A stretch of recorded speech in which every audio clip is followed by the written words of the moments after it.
of super old artifacts with some weird symbols on them were found on Easter Island.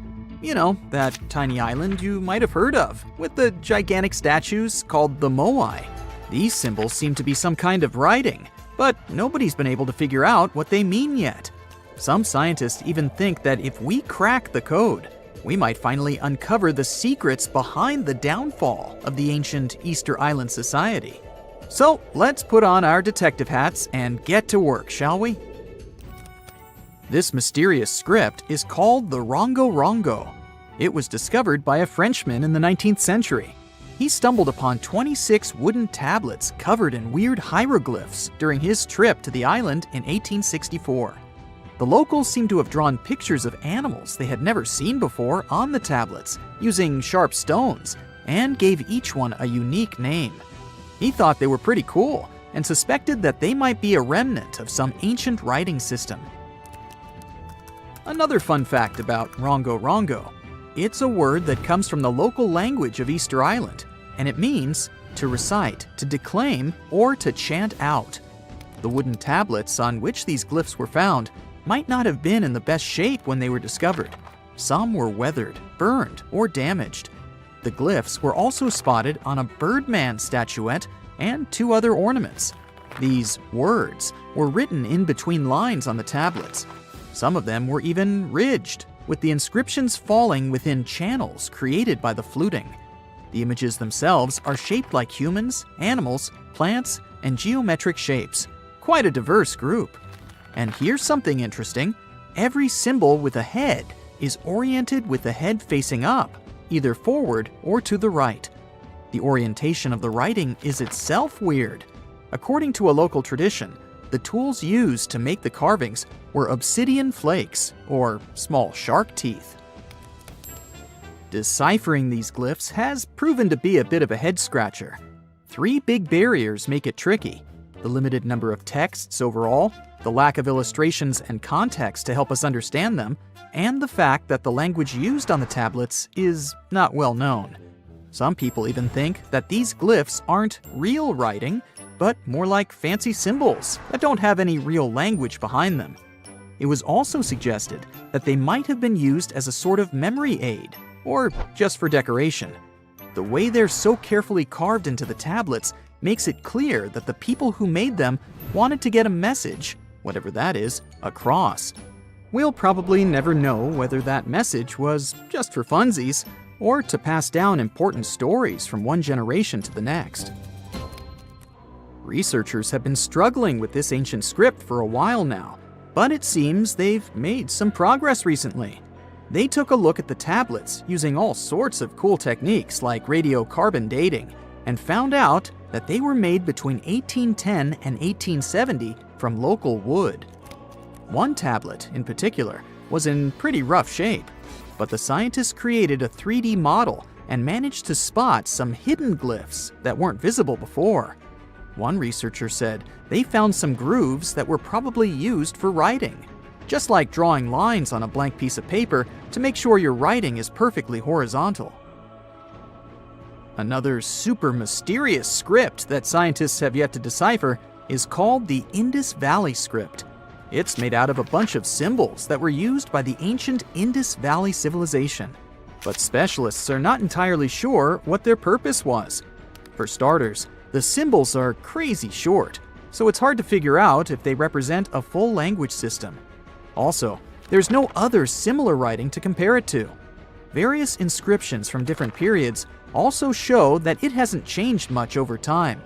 Some folks think it might not even be language related at all, while others think it could be part of the Dravidian family of languages typical of South Asia. Linguists have also been working for centuries trying to figure out the mysterious hieroglyphics left behind by the Maya on monuments, pottery, and bark paper books. As we decode more and more of these ancient symbols, we're gaining a deeper understanding of the Maya civilization's social and historical aspects. For the longest time, many scholars thought that the Maya script wasn't even a language at all. Who can blame them, though? Those glyphs are seriously complex and visually striking. But thanks to the groundbreaking work of a skilled ethnologist in the 1950s, we now know that the script is phonetic. It's a way of spelling words where each letter represents a sound you make when you say it out loud. As more and more linguists started taking an interest in the script in the 70s and 80s, it became clear that it was a fully functioning writing system that could express any spoken sentence with clarity. There's still a lot of decoding left to be done, though, with countless carvings and inscriptions still waiting to be deciphered in jungle ruins and museum closets. There's no telling what other secrets we might uncover about this fascinating civilization. Back in 1908, an Italian archaeologist went on an adventure through the ruins of an ancient palace on the south coast of Crete. Among the dust and ashes in an underground depository, he stumbled upon something pretty cool, a golden-hued disc that was almost intact. This disc has become one of the most famous mysteries in archaeology history. It's called the phaistos disc.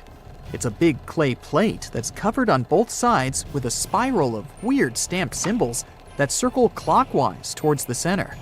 These symbols are pictograms that show all sorts of things, like a person walking, a tattooed head, a helmet, an arrow, manacles, cats, eagles, and more. But here's the kicker. Nobody has been able to translate the symbols. Since then, many scholars have made attempts to decipher the code, but no luck so far. It's thought that the symbols might be part of Linear A, a script unconnected to any known language. But some experts suggest it could be syllabic writing related to various other languages, like Homeric Greek or Indo-European. Thousands of years ago, there was a mysterious European culture called the Vinca culture. These folks were so cool that they even had their own writing system, which is still one of the earliest known in the world. But there's a catch here too. You guessed it, no one has been able to decipher their script yet.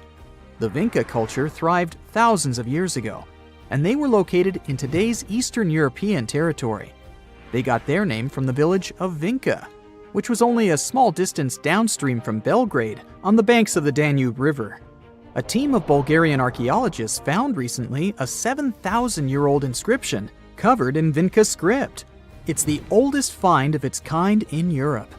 These symbols were carved into a ceramic tile, and researchers believe they carry information about the local calendar and important events.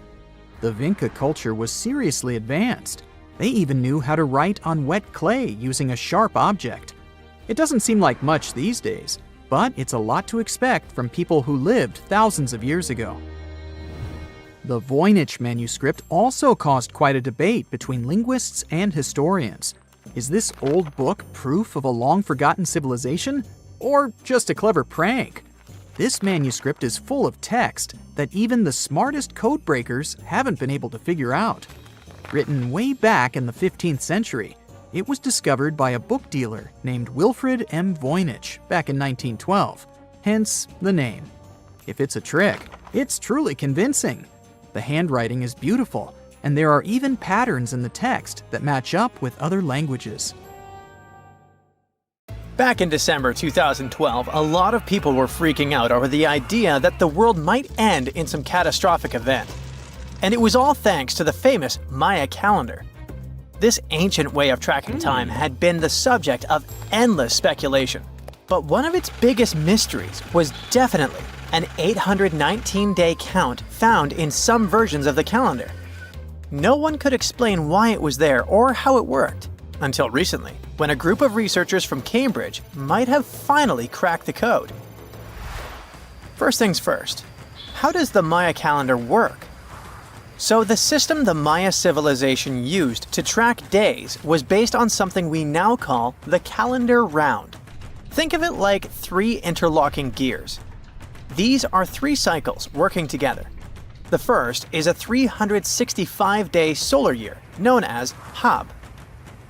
The second is a cycle of 20 names. And the third is a cycle of 13 numbers, which forms a 260-day sacred calendar, called Solkeen. Just like we'd say something like December 25th, 2025, they named their days based on how these 3 cycles lined up. For example, Here, we have the day 3 Manic and the 14th of the month Hop. It takes 52 years for the 3 cycles to align in the same way again. After that, the days start repeating. But this is where things start to get more complicated and mysterious. On some Mayan monuments, we have also found enigmatic inscriptions pointing to the existence of another cycle, the 819-day count. There are about 20 examples of these inscriptions, mostly found in places like Palenque and Yaxchilan in Mexico. So it didn't seem random at all, and this calendar must have been hiding a big secret. Early research showed that the 819-day cycle was represented by one of 4 colors and the cardinal directions associated with them. Black was tied to the west, red to the east, white to the north, and yellow to the south. Researchers also discovered that this period of time could be broken down into 3 smaller cycles. One of 9 days, one of 7 days, and one of 13 days. Multiply them together, and you'd get 819 days. Pretty cool, but why did they do that? This color scheme and the 3 cycles seemed like a basic level of interpretation, and experts were pretty sure its real purpose was still hidden from us. Another thing researchers noticed is that this strange count of days was mostly shown using a Y glyph, followed by a number. But in some cases, they also added a glyph representing Kawil. This was a powerful Maya deity, often associated with creation and lightning. He was usually symbolized by a torch coming out of his forehead, representing the spark of life. But in the 90s, a study suggested that when Kawil's inscription showed smoke and fire coming from his forehead, it could actually represent the planets Jupiter or Saturn, or maybe even both. Wait, that means that the 819 days count could be linked to both planets in some way. From there, research focused on figuring out what that link might be. The first conclusion is that this calendar might have helped the Maya track the movements of those planets in some way. Then they started noticing something interesting. These cycles could be specifically tied to the synodic periods of Jupiter and Saturn. By synodic periods, we mean the time it takes for a celestial body, like a planet, to return to the same or nearly the same position as seen from Earth. While this possibility was pretty exciting, something didn't quite add up. Each planet moves very differently, and trying to fit multiple planets into an 819-day span just didn't seem to work. In other words, this 4-part color-coded calendar system was simply too short to align perfectly with the synodic periods of the visible planets. So it looks like we're back to square one. This mystery had people scratching their heads for ages, until 2023, when specialists realized they might have been looking at it all wrong. Researchers actually needed to shift their perspective. Instead of seeing this system as 819 days, they needed to consider the number as representing timelines. And this period of time could be just a small part of a much, much bigger calendar. You see, as we said earlier, this cycle seemed to track the period when a planet became visible to people on Earth. To prove that these 819 cycles were timelines, not actual days, researchers needed a planet that could serve as a starting point to back up their theory. In this case, it was Mercury. And there's a pretty simple reason for that. Mercury's synodic period is 117 days, which fits perfectly into the calendar count. I mean, if you take 1819 and divide by 117, you get the number 7. So, Mercury is the only visible planet whose synodic cycle fits neatly into this period as whole numbers. Perfect. Now they had a solid starting point. From there, they needed to expand the calendar by increasing its length to 20 periods of 819 days. Suddenly, a pattern emerges. And just like that, all the synodic cycles of the planets fit perfectly into the system. For example, Saturn's synodic period from 378 days lines up perfectly after 6 819-day cycles. Venus aligns every 5 cycles, Jupiter every 19 cycles, and Mars, which takes the longest, needs 20 cycles. In other words, it takes about 45 years for Mars to align with the synodic periods of all visible planets. So, this is how researchers determined that the ancient civilization wasn't referring to days, but rather to timelines. The Maya astronomers came up with this count as part of a larger calendar system of 20 periods. But then a question comes up. Why was studying the synodic period so important to the Maya? Well, we don't have super specific answers about this mysterious calendar yet. But what we can say for sure is that the Maya truly believed in the powerful influence of the cosmos on daily life. So maybe they wanted to analyze how the movements of all the visible planets lined up with their other calendars. Of course, this system is just one part of the Maya's amazing and advanced understanding of astrology. And it wasn't just about using astrological cycles for planting and harvesting. They also had crazy specific knowledge, like how to predict solar eclipses. Archaeologists believe the Maya connection to the stars is reflected in the ruins of their world. Take the famous pyramid in the ancient city of Chichen Itza, located in Mexico's Yucatan Peninsula. If you look closely at the base of its staircase, you will see a snake's head carved in stone. But here's the coolest part. During the spring and fall equinoxes, when day and night are exactly the same length, the sun casts sharp, triangular shadows on the staircase. It creates the illusion of a snake slithering down the steps. Another example of how they use their knowledge of astronomy in their temples is in Tikal, Guatemala. Built around year 1 of the Common Era, this pyramid is considered one of the Maya's earliest astronomical complexes. And its alignment and orientation allowed them to track and calculate solstices and equinoxes with incredible precision. The Maya were skilled sky watchers. Just like we have modern-day high-tech observatories with round domes, they had something similar. Meet El Caracol. The name means snail in Spanish and refers to the spiral staircase inside the tower. Built around 906 Common Era, it was the perfect place to observe all the changes in the sky and track the movements of the sun, moon, planets, and stars.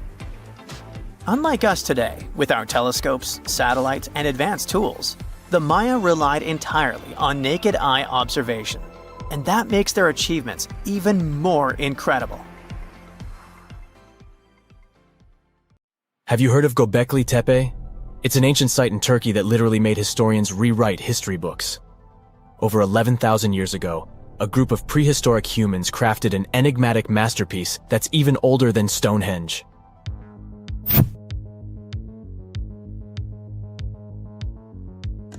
Before its discovery, archaeologists believed that people didn't know about iron and weren't good at making pottery. They were sure that settled life only emerged with the need for agriculture. But Gobekletepe changed this belief.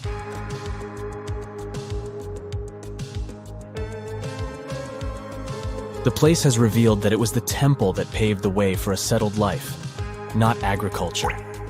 Until this discovery, researchers believed that farming was the catalyst for sedentary living. Meet Professor Schmidt, the guy whose findings changed this theory. He managed to prove that hunter-gatherer communities laid the very foundations of this way of life.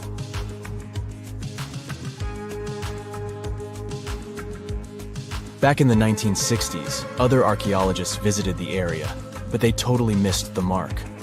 While surveying the region, they stumbled upon a hill with scattered limestone slabs and concluded it was just an old burial ground from medieval times. Little did they know that there was so much more to uncover.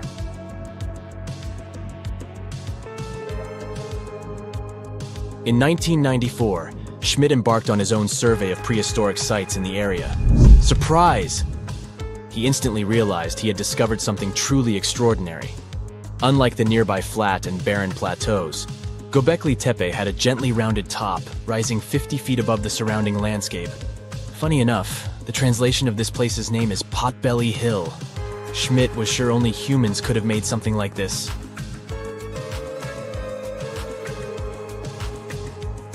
Those broken limestone pieces that were mistaken for gravestones turned out to be way more exciting. It was like stumbling upon a hidden treasure.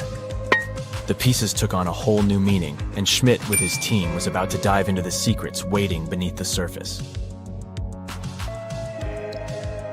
To their surprise, they found no traces of a settlement.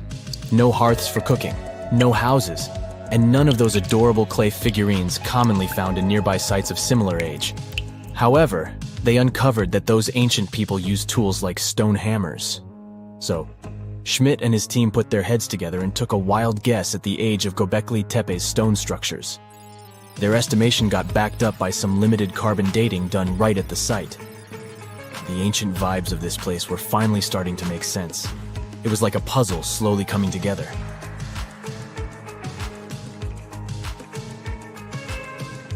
You may think that back then, people didn't have special tools to create something as cool as Gobekletepe. Not true. Turns out, these prehistoric folks used flint tools instead of fancy metal chisels. They were also skilled at chipping away softer limestone and crafting pillars right on the spot. Afterward, they carried the pillars a short distance to the summit and placed them upright. Once the stone rings were complete, they covered them with layers of dirt. Over time, they added new rings, and voila! You've got a cool hill to impress people in the future.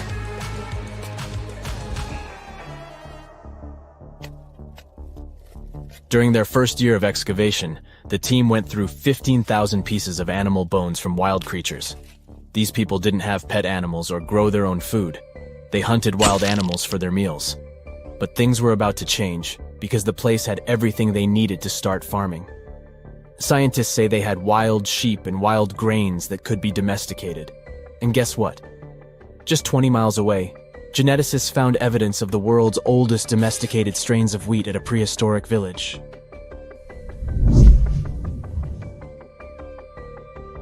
These amazing findings have completely changed how we view civilization. In the past, experts believed that people needed to learn how to farm and settle in one place before they could build temples and develop complex societies. But guess what?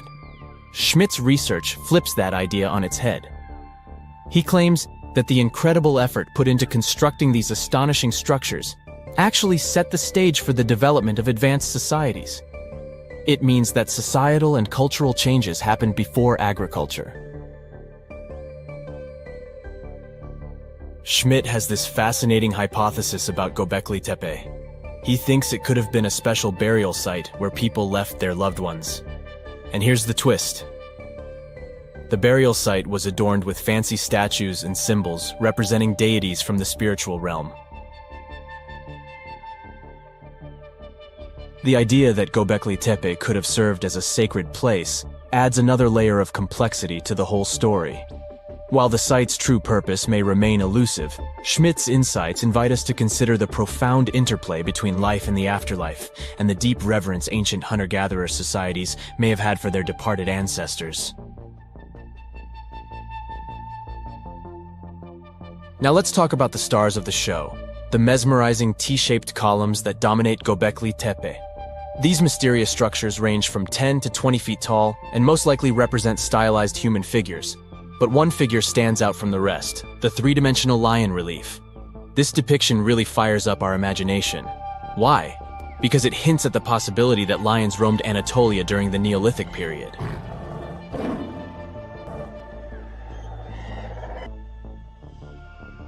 These standing stones are arranged in circles and placed in rectangular pits. Each circle has a similar setup. Two big T-shaped pillars in the center, surrounded by slightly smaller ones facing inward. Talk about a stylish arrangement. These towering pillars reach a whopping 16 feet and weigh between 7 and 10 tons. Some pillars are plain and simple, while others are like works of art with intricate carvings. Foxes, scorpions, and vultures come to life, crawling and twisting on the pillars' sides. But it's not just animals depicted on these stones. Some pillars have abstract shapes representing humans, and even small carvings of clothing items. Some of them even have belts. Now, there's one pillar that stands out from the rest like a rock star. This super old stone pillar suggests that a comet crashed into Earth. It happened during a chilly period that lasted about 1,000 years.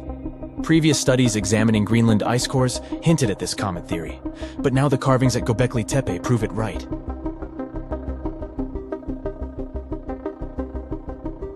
The carvings on the pillars are like a historical comic strip. They even show a headless human figure. Researchers fed the images into a computer and discovered their connections to constellations, indicating that this temple might have been an ancient observatory. It's like our ancestors were trying to document this cataclysmic event in their own unique way.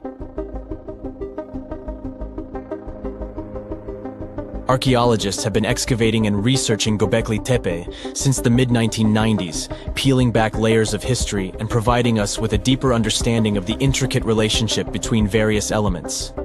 They have no plans to stop the whole process for another 150 years. Who knows what else they'll find? You see, Gobekletepe has been labeled purely as a ritual site with no signs of domestic activities. We were led to believe that the absence of water meant it couldn't support semi-sedentary communities. But scientists believe it's time to shake things up and approach Gobekletepe with fresh eyes. It's time to question what we believed before and use new evidence and different ways of thinking. Like, there might have been a group of people living in the area who didn't stay in one place all the time. They moved around a bit but still had their own civilization, living in the area semi-sedentarily. Gobekletepe is not just home to a single temple, but an astounding collection of over 20 ancient structures.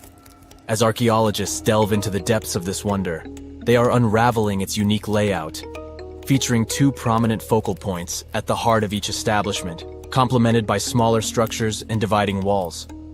What's even crazier is that in this area, there are over 200 obelisks, which are narrow tapering monuments. Now, have you ever seen cricket balls that are 3 billion years old? Klerksdorp spheres were found in deposits of the mineral pyrophyllite in South Africa and rock the science world. They do look like tiny ancient cricket balls with seams-like lines around the middle. Back in the 1980s, some folks claimed these spheres had been made by an advanced pre-flood civilization we know nothing about. One museum curator shared stories about how they rotated on their own in a display case. There was also a TV show that invited a psychic who declared the spheres were pieces of an ancient spaceship. But according to geologists, these spheres are actually pretty common concretions or spherical objects formed by different minerals than the surrounding rock. The seam-like lines are just imprints from the host rock's layers building up over time. The Klerksdorp spheres come in different shapes, from noticeably flattened spheres to distinct discs. As for that episode when one of these spheres spun on its own, the curator of the Klerksdorp Museum cleared that up too. He said that when he put one sphere on its glass shelf when a journalist came to visit, the sphere naturally rotated a bit because it's round.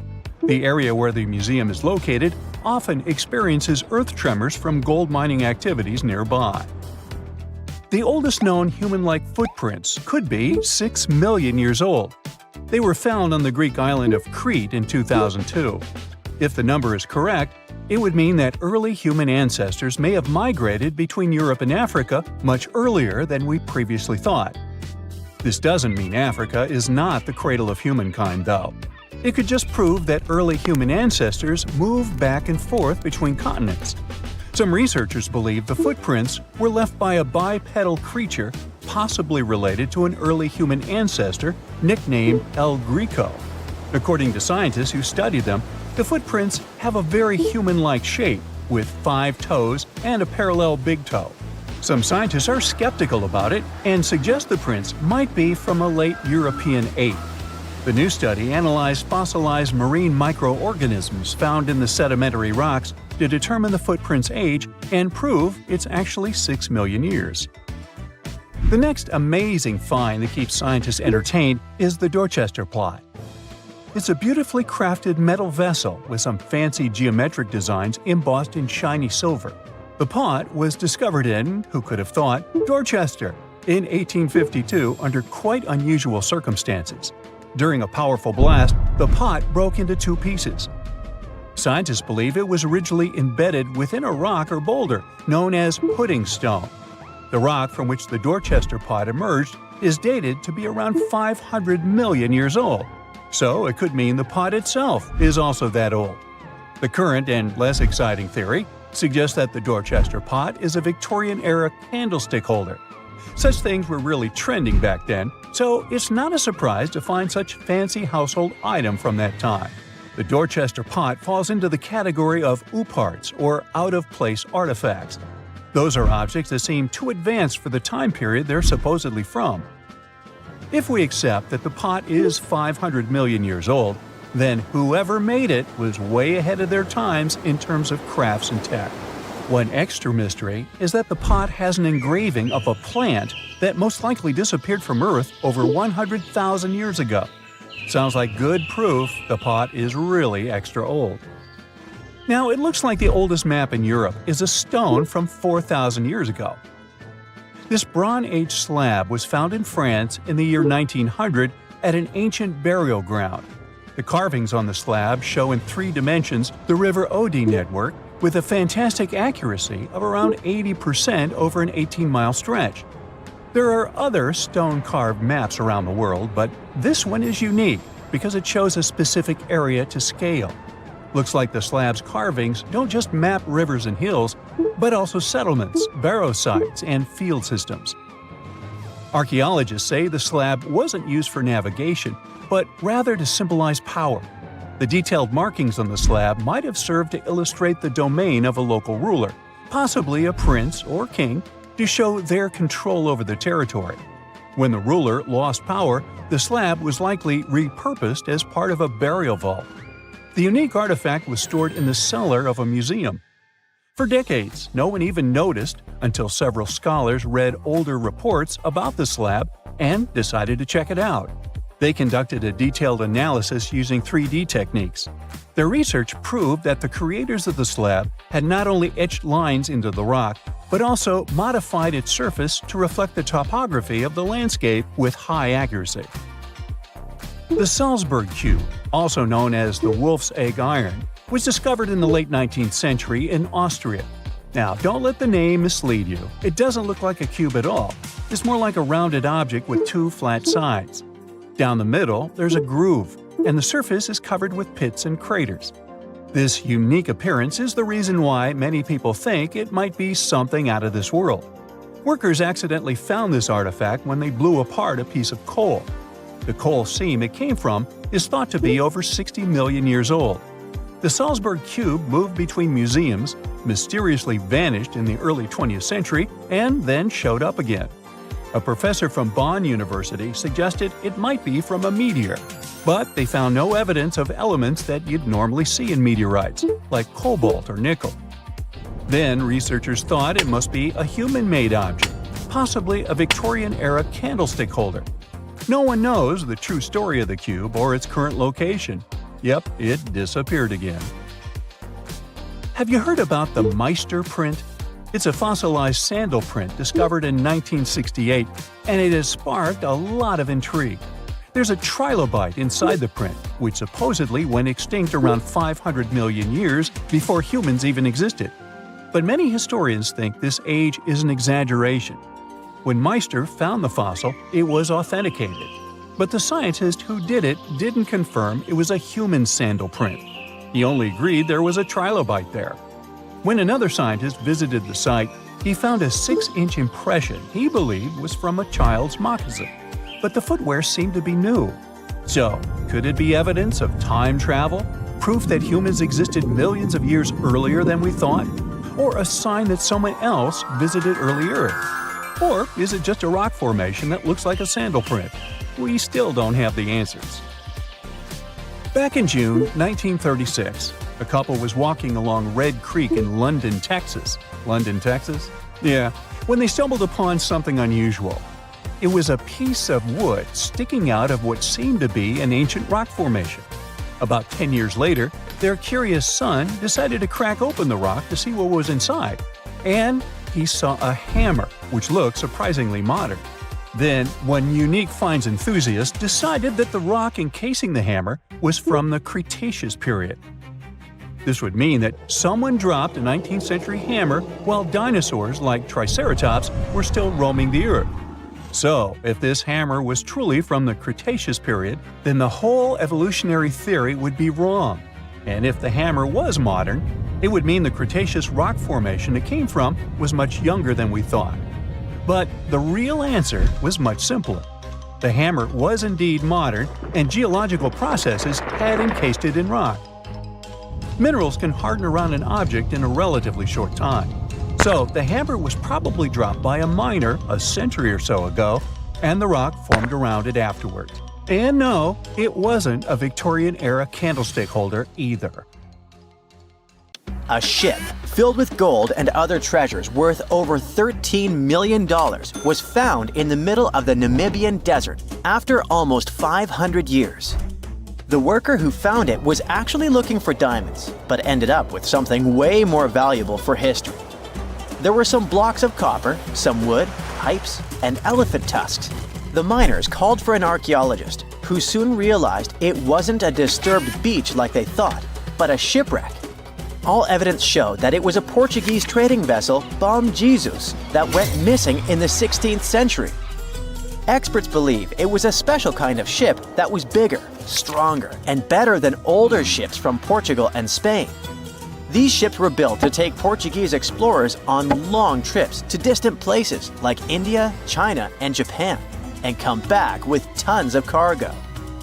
The Bom Jesus was likely carrying treasures from Lisbon, Portugal, to Western India. But it looks like on its way around the southern tip of Africa, near Namibia, a big storm pushed the ship too close to the shore. The ship hit a rock, tipped over, and broke apart, sinking into the ocean. Archaeologists found treasure from the captain's chest under the water, which probably fell out when the ship's wooden hull broke. They also found pieces of the ship scattered along the shore, likely from the violent storm and later by construction in the area. The storm must have been very fierce, but they didn't find many bones, which means most of the crew may have survived or were lost at sea. The ship was split into 3 sections and incredibly well preserved, thanks to the thick layers of sand that covered it and prevented rot. Archaeologists who studied the wreck discovered over 40 tons of cargo. There were cannons, swords, blocks of metal like lead and tin, fabrics, and tools that sailors used to navigate the stars while traveling across the ocean. The most exciting discovery was 1,845 copper ingots, weighing as much as 16 to 17 tons altogether. Those copper ingots, or pieces of pure metal, are still in great condition because the hull of the ship and layers of sand protected them from ocean water. The scientists even managed to read the trademarks on them on site, and learned they were made by a super wealthy German trading company. There were also more than 2,000 shiny gold and silver coins from different countries, and 105 enormous elephant tusks weighing about 2 tons.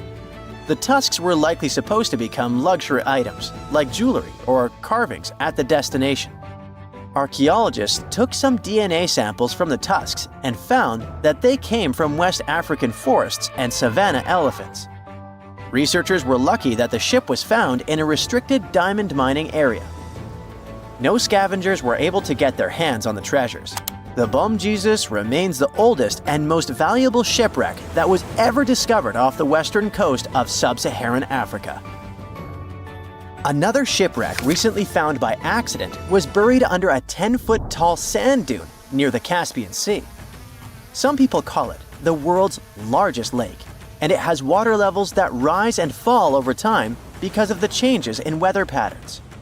These changes can move sand and uncover things like this shipwreck and other treasures along the coast. As the dune slowly disappeared, the ship started to show. Before digging it out, scientists worried that waves from the sea might damage the wreck. To protect it, they built a wall using thousands of sandbags to keep the waves away. When the ship was uncovered, they discovered it was a 3-masted, 92-foot-long merchant ship with a strong double hull. Wood samples showed the ship was built in the 18th to 19th century using trees like Scots pine, spruce, and larch from the Volga River area or the Caucasus. They even found buckwheat and plants from the same region, which were probably traded or used to feed the sailors. It proves that the ship was part of a group of merchant ships that once sailed the Caspian Sea. An amateur fisherman who was 20 feet under the sea off the coast of Turkey noticed some huge metal remains. He had an underwater camera, so he made footage of the discovery and took it to scientists. They immediately started an investigation and learned that it must be a shipwreck from the first decades of the 20th century. It could be one of the Ottoman Empire ships that had an important mission to deliver supplies, but disappeared without a trace. Scientists got permission to study this Black Sea wreck in detail to learn more about its mysteries. They're hoping to find its shipyard documents to find some answers, as the ship itself is in terrible condition and is tricky to work with. Robot submersibles that belong to an oil and gas company noticed hundreds of intact ancient storage jars sitting on the seabed in the eastern Mediterranean. Experts think those jars are 3,300 years old. This makes the find the oldest shipwreck from the deep sea. The jugs were probably used to store oil or other agricultural products like fruit. This proves that the people who made them organized maritime trade and had incredible navigational skills. It looks like the ancient mariners managed to traverse the Mediterranean Sea without a line of sight to any coast. All they could see was the horizon, so they must have used the sun and other stars to find their way. Off the coast of Sicily, under 20 feet of sand and rock, archaeologists found a shipwreck so old that they aren't even sure what materials were used to build it. They think the ship is from the 5th or 6th century BCE, which means it's over 2,500 years old. This ancient ship wasn't alone. Researchers also found 2 iron anchors shaped like an upside-down T from around the 7th century of the Common Era, and 4 stone anchors from prehistoric times nearby. One of the stone anchors was broken and may have had wooden pieces attached to help it hold on to the seafloor. They figured out that the ship itself was built using the on-shell technique. The wooden planks of the ship were connected so tightly that they could support the ship on their own, with extra beams added just to make it stronger. Sadly, the ship's wooden hull is very fragile now because tiny sea creatures that eat wood have damaged it over the years. Scientists are being extra careful as they study it to make sure it doesn't fall apart. This discovery is such a big deal because it was built during a time when Sicily was super important for trade. Back then, the Greeks and Punics were trying to take control of the seas long before Rome became the ruler of the Mediterranean. By studying this ship, scientists hope to learn more about how people traveled and traded in those ancient times. One more shipwreck, this time off the coast of Kenya. Could be from Vasco da Gama's final voyage. This Portuguese explorer was the first European to reach India by sea around the Cape of Good Hope. Local fishermen discovered the shipwreck in question in 2013. When an underwater archaeologist came to check it out, he found some treasures at the spot: elephant tusks and valuable copper ingots. If this find really has to do with Vasco da Gama, then it must be from the 16th century. It was the year of his 3rd and final voyage to India. Da Gama led a huge fleet of 20 ships, one of which was the São Jorge. Most of the ship is hidden under layers of coral, and a whole team of scientists are carefully digging trenches to find parts of the ship's wooden frame and hull. Imagine you could spend an entire week scanning ancient ruins and taking photographs of the world's most surreal archaeological sites. Would you be up for it? So, let's do some digging. The first stop on your busy itinerary is Southeast Asia. It's home to some pretty cool ruins. You start in Bagan, located in the hinterlands of Myanmar. There are many ways to visit the site, and you're glad you've booked 2 different experiences. The first one is a hot air balloon trip at sunrise. Right before dawn, you board the balloon, and as soon as the sun starts to appear on the horizon, you begin your flight over the marvelous area. As the sun rises, it glistens on more than 2,000 conic-shaped golden structures. The hot air balloon ride is quick, but it gives you unparalleled views of all the 40 miles over which the site sprawls. Back on land, you rent a bicycle and roam the village of ruins. Some of them are open and allow you to peep inside. These magnificent ruins were built between the 11th and 13th century CE and were mainly places of worship. There were originally over 10,000 buildings, but they were gradually deteriorating over time due to earthquakes. Thankfully, the site became a UNESCO World Heritage Site back in 2015 and has since been preserved. Up next, you catch a flight to Cambodia. You take some time to visit Angkor. The world-famous archaeological site nestled deep within the jungle. Good thing you've brought bug spray with you. The city of Angkor was once the capital of the Khmer Empire from the 9th to 15th century. FYI, the word Angkor means capital city in the Khmer language. The city was founded by King Yasovarman I, and it became one of the largest cities in the pre-industrial world. Researchers say nearly 1 million people live there. Until today, Angkor is admired for its stunning architecture. The Khmer style is recognized in the use of huge blocks of sandstone. The towers are believed to have been once decorated with gold. But today, the site is a maze of vine-covered temples. The city was abandoned in 1431 and wasn't rediscovered until the 1840s. Oh, and just so you know, this is also a UNESCO Heritage Site. It became one in 1992, in case you want to brag to your friends about your culturally rich adventures in the future. Now, your trip continues in Egypt. You're here to visit the Karnak Temple in the city of Luxor. You opt for the most unusual way to get to Luxor. That is, a boat ride down the Nile River. Leaving Cairo, you head south until you reach the famous ancient city. Luxor was once the capital of Egypt and a true hub of power and wealth. That is why the Karnak complex is such a great archaeological site. You choose to visit it at night, and still at the entrance, you are struck by the site's beauty. In the evening, artificial lights cast a golden glow on the temple statues and stone columns. The temple is huge and was built mainly around the 18th and 19th centuries BCE. Each Egyptian pharaoh from that period left their own architectural mark on the site.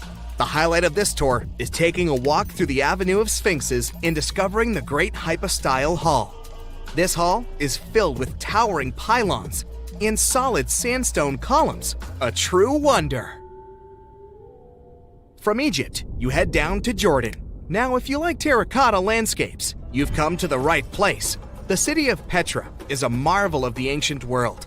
Located in Jordan's desert, the city was a commercial hub back in the 4th century BCE. The Nabateans, an Arab Bedouin tribe, lived in the so-called Rose City and thrived for many years, having accumulated a significant amount of wealth. The city was known for its innovative water management system, which made the region inhabitable. And yes, you'll catch a glimpse of its ruins on your tour. The rock-carved gate-like structure Petra is famous for what is called the Pharaoh's Treasury. It stands at the main entrance to the site and is said to have a treasure hidden beneath it. Don't forget to stand right beneath it and take one of those classic pictures for social media. Once Petra has been ticked off the list, you fly to southern Europe. More specifically, to the tip of the Italian boot. You have a day trip scheduled to visit the ruins of Pompeii. Pompeii can be reached by car from the city of Naples. It's home to the eerie yet well-preserved ruins of a city that was once engulfed by lava. When Mount Vesuvius erupted in 79 CE, it left the city of Pompeii completely buried under millions of tons of volcanic ash. The ancient city was first discovered by beneath the volcanic rock in the 16th century, but it was first cleared from debris in the 1870s. Today, you'll be able to walk down the streets of these ancient Roman ruins and imagine what the town looked like in its heyday. Pompeii was a vibrant and rich municipality. The site's ruins revealed that many areas of Pompeii had boasted impressive bakeries, markets, and even houses with balconies, which were a sign of great wealth at the time. And believe it or not, even some artworks survived the eruption. Archaeologists found well-preserved frescoes and murals with mythological creatures. All this indicates that members of the high society lived there. The city even had thermal baths and showers made from luxurious materials. While you're still in Europe, you'll hop over to visit the iconic Stonehenge. It's a perfect day trip if you stay in the city of London, just a short train journey away. Stonehenge dots the Salisbury Plain in Wiltshire, England, and is one of the world's most recognized ancient ruins. More than 5,000 years old, these curious stone rings are some of the oldest stone structures on the planet. Created out of sandstone, they are shrouded in misery. Who built them and why is still largely unknown. Popular theories claim that Stonehenge was used as a great solar calendar, built to help people keep track of days, weeks, and months. Talk about hard work to create a mere calendar, huh? In the final leg of your trip, we'll take you to explore the Southern Americas. In Guatemala, in Central America, you'll find ancient Mayan ruins. The lost city of Tikal is a city made of 3,000 buildings, the remains of the capital of the Mayan Empire. You can compare its importance to such cities as London or New York today. The North Acropolis is Tikal's most ancient complex of monuments. Built solely by human hands in 350 BCE, it served as the resting place of kings and chiefs. Back in the day, the step pyramid temples were painted a beautiful red. Mayans loved that color. Today, of course, you'll only see the limestone. You might wonder what made such a great city turn into ruins. Well, archaeologists have no clue about the cause of Tikal's decline. Until today, this question remains unanswered. Was it a drought? Disease? Maybe we'll never know. Are you in the mood for some Mayan ruins? Chichen Itza is an archaeological site with the best preserved pyramids on Earth. Located in Mexico's Yucatan state, this Mayan city is well over 1,500 years old. At its peak, it was home to 35,000 people. The site covers 1.9 square miles and has many ruins spread throughout it. The highlight is El Castilla, a tremendous step temple, rising 80 feet above the ground. Its most peculiar feature is that it has 91 steps on each of its 4 sides, including the upper platform, which makes for 365 steps, the same as the number of days in the solar year. Phew, what an intense trip. Time to head home now and soak it all in. See you next time. Let's talk about calendars, a super important tool in human civilization. Imagine if we didn't have calendars. Chaos, right? We wouldn't know when to celebrate birthdays, be able to plan holidays, or even show up for important events. Calendars bring order to our busy lives and help us make sense of time. But here's the cool part. Humans have been using them for thousands of years. Ancient civilizations created their own unique calendars based on their needs and cultural beliefs. Some ancient calendars followed the cycles of the moon, while others focused on the movements of the sun. Some even combined the two. Talk about celestial fusion. Today, we use the modern Gregorian calendar as our primary system. But did you know that alongside this trusty timekeeper, there's a whole bunch of other ancient calendars still kicking around?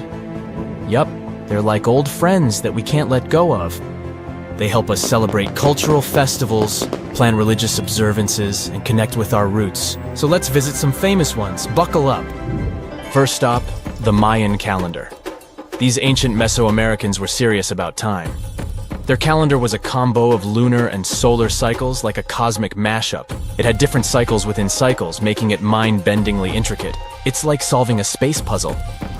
Of course, we can't forget the ancient Egyptians with their awe-inspiring calendar. They used a solar-based system and were keen on aligning it with the flooding of the Nile River. Talk about staying in sync with nature's rhythms. And finally, the Aztec calendar, a work of art in itself. It was a mesmerizing mix of solar, lunar, and ritual cycles. Its intricate stone carving, the sunstone, is like a cosmic masterpiece that captures the essence of time.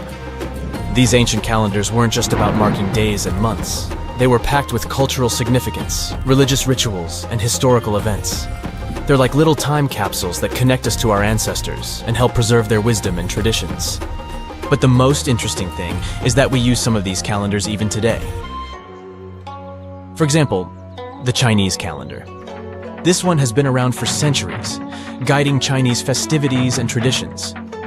You see, instead of following just the sun like our regular calendars, the Chinese calendar pays close attention to the moon's dance in the sky. Each month begins with a new moon and has its own special vibe, and the year has 12 lunar months. But here's the twist. The lunar months don't always match up perfectly with our regular year.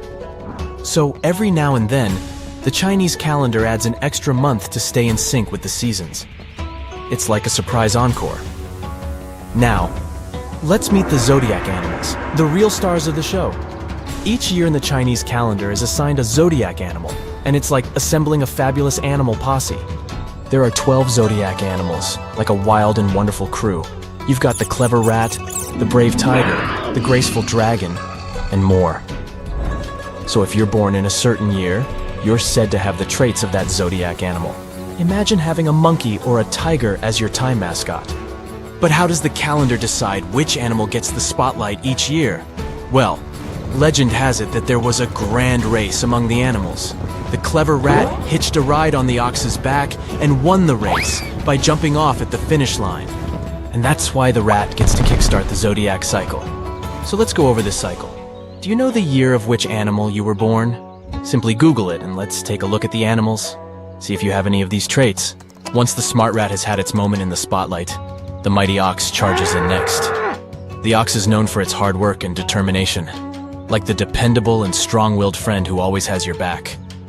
After the ox, the fearless tiger pounces onto the scene. With its majestic stripes and fierce gaze, the tiger brings a burst of excitement and adventure. It's a daring feline friend ready to explore the world with you. Following the tiger's roar, the crafty rabbit hops into view. Picture a fluffy and adorable bunny, always ready to bring sweetness and harmony. The rabbit adds a touch of gentleness and creativity to the zodiac parade, like a gentle breeze on a spring day. Next up, the bold and fiery dragon. This legendary creature takes the stage with its majestic presence and mythical powers. It's like a friend with a mystical vibe, who's just filling the air with magic and awe. After the dragons, the wise and intuitive snake slithers into the play. This serpentine friend brings wisdom and insight, like a guide navigating the twists and turns of life. It's always great to have a sneaky and clever confidant on your side. Next one is the lively and playful horse. Imagine the wind in your hair while you're riding a horse in a clear field. A horse person may have an adventurous spirit, always ready for a thrilling journey. Then, the graceful and elegant sheep. With its gentle nature and nurturing spirit, the sheep brings peace and harmony to the zodiac. It's a caring friend to lean on in times of need. Following the sheep, the mischievous monkey swings into action. This lively and clever prankster adds a dose of fun and laughter to the party. It's a playful buddy who can turn any dull moment into a wild adventure. After the monkey, the proud and confident rooster struts its stuff. It's a magnificent bird. The rooster brings confidence and assertiveness to the zodiac crew, like a natural-born leader. Next, it's time for the loyal and diligent dog to wag its tail. This faithful friend brings loyalty, honesty, and a whole lot of love to the zodiac family. Dogs are known to be trusty companions who always stay by your side. And finally, we have the wise and gentle pig, with its cute snout and contented oinks. The pig embodies generosity, kindness, and abundance. It's a buddy who knows how to appreciate the good things in life and brings joy wherever it goes. And there you have it, the zodiac animal parade in all its glory. The Chinese calendar also has a yin-yang twist. It pairs each zodiac animal with one of 5 elements: wood, fire, earth, metal, or water. This brings even more personality to the mix. It's like adding a spice to your zodiac animal cocktail. The Chinese calendar still guides festivities like the vibrant Chinese New Year. It also helps people decide the luckiest times for important life events. Need to plan a wedding? Check the calendar. Want to start a business? Yep, the calendar's got your back. It's like a fortune teller guiding you through the twists and turns of life. So, next time you see the Chinese calendar, remember that it's a celebration of lunar magic, animal wonders, and cultural traditions. Now, we dive into the Hindu calendar. This one is all about embracing cycles and cosmic rhythms. Instead of just following the regular months, the Hindu calendar aligns with the movements of the sun and the moon. It's like a non-stop party with the cosmos. The Hindu calendar is also still grooving today, and it's packed with colorful festivals and celebrations. From Diwali, the festival of lights, to Holi, the festival of colors. It's a fireworks extravaganza combined with a vibrant paintball fight.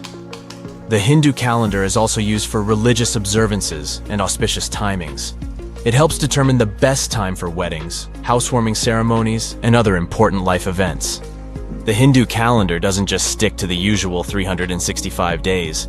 It accounts for lunar months, solar months, and even leap years. So next time you glance at a calendar, remember that it's not just a bunch of dates and numbers. It's a remarkable tool that connects us to our past and guides us into the future. Ancient calendars remind us of our shared human history and the beauty of different cultures. So let's embrace this amazing diversity. You know, a lot happened in the first millennium CE. Sure, we're talking about 1,000 years worth of human history. If you'll remember from school, you'll know it was the time of the rise and fall of the Roman Empire. It was when humans saw the transition to the intense times of the Middle Ages. And some say it was the apex period of the Mayan civilization, all the way in Mesoamerica. But thanks to top-notch technological advancements, we can look at history a lot differently today. You see, archaeologists have found actual proof that the Mayan civilization may have started way before we think it did, and that since the beginning, their civilization was far from simple. To find out more about this, you'll have to tread deep into the Guatemalan rainforests. Are you down for the ride? Rainforests are dense and difficult to access. If you were an archaeologist, I'm betting you'd find them quite threatening as well. That's actually one of the reasons why we've been kept in the dark for so long when it comes to the truth about the Mayans. But take a look at this. You'd expect to see ruins like this in places like Portugal, England, or the United States. I'm talking about 130-foot wide roads, painted white to help travelers journey through the nighttime. For scale, these roads were about half the size of an American football field. Huge, huh? Scientists recently unearthed a 110-mile network of roads such as these, and they think this dates back to before the first registered Mayan ruins we've known so far. These roadways, which sometimes ran over swampy ground and were even elevated at times, are being called the world's first superhighways. Even if there is no registry of animal-powered vehicles, it's believed that the Maya used them to travel around a network of possibly 964 settlements. They were built like a huge spider web, and from what archaeologists have gathered, they worked as an implied system of economic and social interactions. This completely debunks the traditional idea that the Mayan pre-classic period, which dates back to 1000 to 350 BCE, was made of small tribal settlements. Imagine the manpower and engineering ability you need to muster to build something close to these white highways. Scientists believe that these causeways were built pretty much the same way as the Mayans built their pyramids. Oh, and if you're wondering about these gigantic pieces of architecture, don't worry, we'll talk about them in a bit. Now, so far, scientists believe that the roads were built with a mixture of mud and quarry stone. Oh, and using several layers of limestone, of course. Researchers were only able to find all of this out because of a new technology called LiDAR imaging. Do you know how we've used sonar technology to map out the ocean bed? Well, this is very similar to that. But instead of using sounds, we use laser systems. This mapping system allows researchers to see through and beyond the thick canopies of forests. It's like we have X-ray vision. This is definitely a game changer. But lost Mayan cities began to be unearthed in the mid-20th century. And since then, ruins from cities such as Tikal, Palenque, and Uxmal have been rediscovered. But let's take a few steps back for a moment to get some context. The Mayans were one of the biggest pre-Columbian civilizations living in the Americas. Until now, experts believe that, at its apex, the Mayan civilization consisted of over 40 cities with a population of millions of people. That's a lot of folks. Their civilization spanned Mexico's Yucatan Peninsula, Guatemala, and Belize, and they survived mainly on agriculture. The thing is, the Yucatan Peninsula was an extremely difficult place to grow crops. So the Maya had to develop a complex irrigation system in most of their cities. They built a series of ceremonial buildings, pyramids, plazas, and even courts for playing ball. The Mayans might have been keen pyramid builders, but they also developed an advanced astronomical system. With whatever ancient technology they had, they were able to predict the exact location of planets, such as Venus and Mars, as well as the exact dates of eclipses. Now, let's take a look at some of their sites. This is Tikal. Located at the heart of the Guatemalan jungle, Tikal is believed to have been the capital of the ancient Mayan Empire. At its height, it was comparable in importance to such cities as London or New York in today's world. It is composed of a series of complex monuments. In total, the site has 12,000 buildings. The North Acropolis is Tikal's most ancient complex of monuments. Built solely by human hands around 350 BCE, it served as the resting place of kings and chiefs. Its monuments are up to 200 feet high. Back in the day, the step pyramid temples were painted a beautiful red. Mayans loved that color. Today, of course, you'll only see the limestone. We've said that the Mayans spread out through different countries, so it shouldn't come as a surprise that Chichen Itza is a 10-hour drive from Tikal today. There's no feud between the two, they were just different city centers, like New York and LA. It's got one of the best preserved pyramids on Earth to date. Located in Mexico's Yucatan state, this Mayan city is well over 1,500 years old. At its peak, it was home to 35,000 people. The site covers 4 square miles of land. The highlight is El Castilla, a tremendous step-like temple standing 80 feet above ground. Its most peculiar feature is that it has 91 steps up each of its 4 sides, including the upper platform, which makes for 365 steps, the same number of days as the solar year. Makes you go, Behold, the lost city of Palenque. Another important Maya city is believed to have hosted over 6,000 people at its peak. Archaeologists have made some unusual discoveries on this site. The most eccentric of them all makes us think of Indiana Jones and the Tomb Raider. One of the buildings in Palenque is believed to be the final resting place of the Red Queen of Palenque. She was believed to be the grandmother of the last Mayan king. In her honor, a huge monument was built to keep her body after her passing. The discovery of the tomb itself was already thrilling. Archaeologists found an ancient monument when digging at the site back in 1994. The first they saw was a room with a hidden door. Once they opened the door, they discovered an 8-foot-long corridor. At the end of this corridor was the queen's chamber, and inside was the mummy of the queen herself. They found her to be accompanied by her pearls, jade shells, and expensive rocks. But as the team explored the remains, they saw something strange. The room was filled with a red-colored powder. Researchers knew that the color red was important to the Mayan people, but they didn't understand why the queen was buried with this unknown substance. They took a sample back with them for further analysis and discovered that the red powder was cinnabar, a very dangerous mineral. This powder, when inhaled, can cause severe health damage to a person. The team concluded that this could only be a trap for anyone trying to steal her riches. Talk about curses, huh?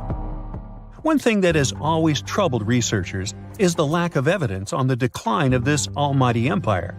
What could have been the cause of their demise? Was it a drought? Some disease? New research in 2017 did shed some light on this issue. Using data from a site called Ciabal, located southwest of Tikal, scientists analyzed radiocarbon data from ceramics and archaeological excavations to extract new information about the unexpected passing of this great civilization. The information shows that instead of a sudden collapse, the Mayans most likely fell in waves of social instability and political crises. These events are believed to have deteriorated Mayan city centers and began causing the dispersion of the Mayan population. So, what's your take on the end of this story? We all grew up believing that Stonehenge is the world's most ancient observatory, but now it has some serious competition for the title. Nabta Playa was built more than 2,000 miles away in southern Egypt and thousands of years before Stonehenge and even the pyramids of Giza. In 1973, a Bedouin guide stumbled upon a strange group of huge stone formations while crossing the Sahara Desert. He led American archaeologist Fred Wendorf to the site, located about 60 miles from the Nile. Wendorf's friend and colleague claims the team found the stones while stopping for a bathroom break in the desert. Either way, what they found changed history. At first, Wendorf thought the stone structures were just natural formations, but then it hit him. This area was once a lake, meaning no natural rocks should even be there. He kept coming back to the site for decades, and by the early 1990s, his team finally uncovered a circle of stones that seemed to line up with the stars in a way no one could explain. After 7 long years of trying to crack the mystery of the site, Wendorf reached out to an expert in archaeoastronomy. They study how ancient people used the stars. One evening, while the expert sat in the cool desert sand staring at the stones, he realized that they formed a pattern radiating outward from a massive burial mound. One by one, as they dug into the sediment, the buried megaliths started lining up like spokes on a wheel. The team had already used radiocarbon dating to test samples from fire hearths and tamarisk wood roofing found inside the stone circle. Nabta Playa had dozens of standing stones, all a few feet tall. Some of them lined up exactly with the sunrise on special days, and others matched up with bright stars in the sky. Inside the big circle, there were 6 special stones that may have been used for rituals or marking important times of the year. Around them, 29 standing stones might have worked like a simple calendar to help people know when it was time for something important, like the summer solstice, the longest day of the year. When the sun rose in just the right spot, it was a sign that the rainy season was coming. The stone circle once aligned with the brightest stars in the northern sky: Arcturus, Sirius, and Alpha Centauri. Some stones even pointed to the constellation Orion. By tracing Arcturus's movement across the sky, they figured out that it matched perfectly with the circle around 4800 BCE. That means it was the oldest astronomical site ever discovered. And the people of Nabta Playa may have been watching the stars thousands of years before telescopes were even invented. It looks like it had a huge meaning for people living and traveling through the desert. Over 10,000 years ago, the long, cold, and dry ice age that lasted for tens of thousands of years was finally fading away. Northern Africa got massive monsoons and rains that filled up seasonal lakes. So, parts of the desert turned into short-lived oases. For the nomadic people who roamed this harsh land, these summer rains were everything. Their entire way of life revolved around cattle. When archaeologists opened the central tomb at Nabta Playa, they dug up cattle bones and even a massive rock carved into the shape of a cow. The people who built it used the stars to guide them and find hidden watering holes like Nabta Playa, which likely held water for about 4 months a year, starting with the summer monsoons. But there was no North Star back then, so instead they navigated using bright stars and the way the sky seemed to spin in circles above them. When the lakes were full, the standing stones would be partly submerged, and from the western shore, you would see the reflection of the stars on the dark water. Nabta Playa is way less famous than Stonehenge, perhaps because its stones were buried and the famous site in England was open to visitors for thousands of years. Sadly, when Nabta Playa did become famous, some tourists ruined parts of it by moving stones around, which messed up the ancient star alignments. To protect it, the authorities moved everything to a museum where people can see the stones and the carved cow statue without damaging them. The Egyptian Observatory isn't the only construction similar to Stonehenge. It has versions that were used for different purposes from Germany and France to the US and the Andes in northern Peru. This last one is actually one of the oldest big structures ever built in this region. The circular plaza is made of 2 giant stone walls arranged in a ring. It was likely used for ceremonies and gatherings. Scientists have carbon dated it to be about 4,750 years old, which means it was built before the Great Pyramids of Egypt and Stonehenge. The plaza had 2 entrances and a special layer of clay, soil, gravel, and charcoal underneath. It was carefully planned and built. Archaeologists also found ceramic pieces, quartz crystals, and gemstones at the site, so it was definitely a special place. People visited it for centuries, but at some point it was sealed off, probably because of changing beliefs and traditions. The most recent discovery was the remains of a large timber circle roughly the same age and with parallels to Stonehenge, all the way up in Denmark. This open-air structure was likely part of a special area where prehistoric people from the late Neolithic and early Bronze Age gathered for rituals and ceremonies.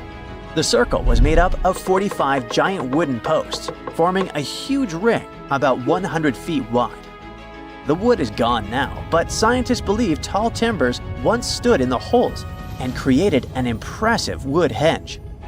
No one knows exactly what these circles were used for, but archaeologists have found animal bones and food remains at similar sites. So people probably used to gather there for feasts and rituals. In 2024, scientists found 2 ancient stone circles from the Neolithic period in Dartmoor National Park in England. Some archaeologists believe they might form a sacred ark. Many of Dartmoor's stone structures were built in a curved shape on the high ground in the center of the area. A long time ago, Dartmoor was covered in forests, so people may have used the high ground as important markers. One of the newly found circles fits inside this ark, but the other one is outside of it, to the north. This could have been an entrance point into the ark. There's also a raised bank of earth near the stones, which looks similar to other famous Neolithic sites, like the Ring of Brodgar in Scotland and Stonehenge itself. This means the people who built these circles may have visited Stonehenge or been inspired by it. Archaeologists in Oman found ancient stone monuments called tralith, which got the nickname Arabian Stonehenge. They were finished about 2,000 years ago, but no one knows for sure who built them or why. Scientists also found stone hand axes that are incredibly old, between 300,000 and 1.3 million years old, from the time when the first humans left Africa. At another site in central Oman, archaeologists discovered a Neolithic tomb from around 5,000 to 4,600 BCE. There are 2 chambers with the bones of dozens of people inside beneath a giant megalithic structure. Nearby, they also discovered rock carvings that were made by people who lived in the area. And then there is another Stonehenge look-alike, this time in Saudi Arabia, that was used as an apartment complex thousands of years ago. Archaeologists discovered a total of 345 stone circles by looking at aerial photos of a lava field. Each circle is between 13 to 26 feet and has at least one large standing stone in the middle. These structures still have remains of stone walls and doorways. Stone circles like Stonehenge are often linked to ceremonies and rituals, but scientists say that many early houses were actually built in round shapes, and rectangular homes only became common much later in history. Now, history isn't just carved in stone, but these drawings on 11,000-year-old rocks might be warning us about a freaky future. Both the Mayans and the people at Gobecletepe made big predictions about humanity's future. What's eerie is that despite being hundreds of miles and years apart, they used similar symbols. Now, let's get one thing straight. Ancient civilizations often depicted their deities as humanoids. You'll find humanoid representations of celestial beings in ancient Egypt, but also in pre-Columbian societies from the Americas. For example, Aztecs had an important deity they called Quetzalcoatl. He was related to the wind, Venus, and the sun. In some ancient Aztec art, he's depicted carrying a tiny handbag. The shocker is that a very similar winged figure was represented by the Assyrians. Now, it's already odd that they chose similar forms to represent their gods, even though these civilizations didn't have any contact with each other. But to draw an almost identical handbag, that seems like a bit of a stretch. Of course, now, when we say handbags, we mean carvings depicting things that look like modern handbags. Not quite Coach or Prada, but you get the idea.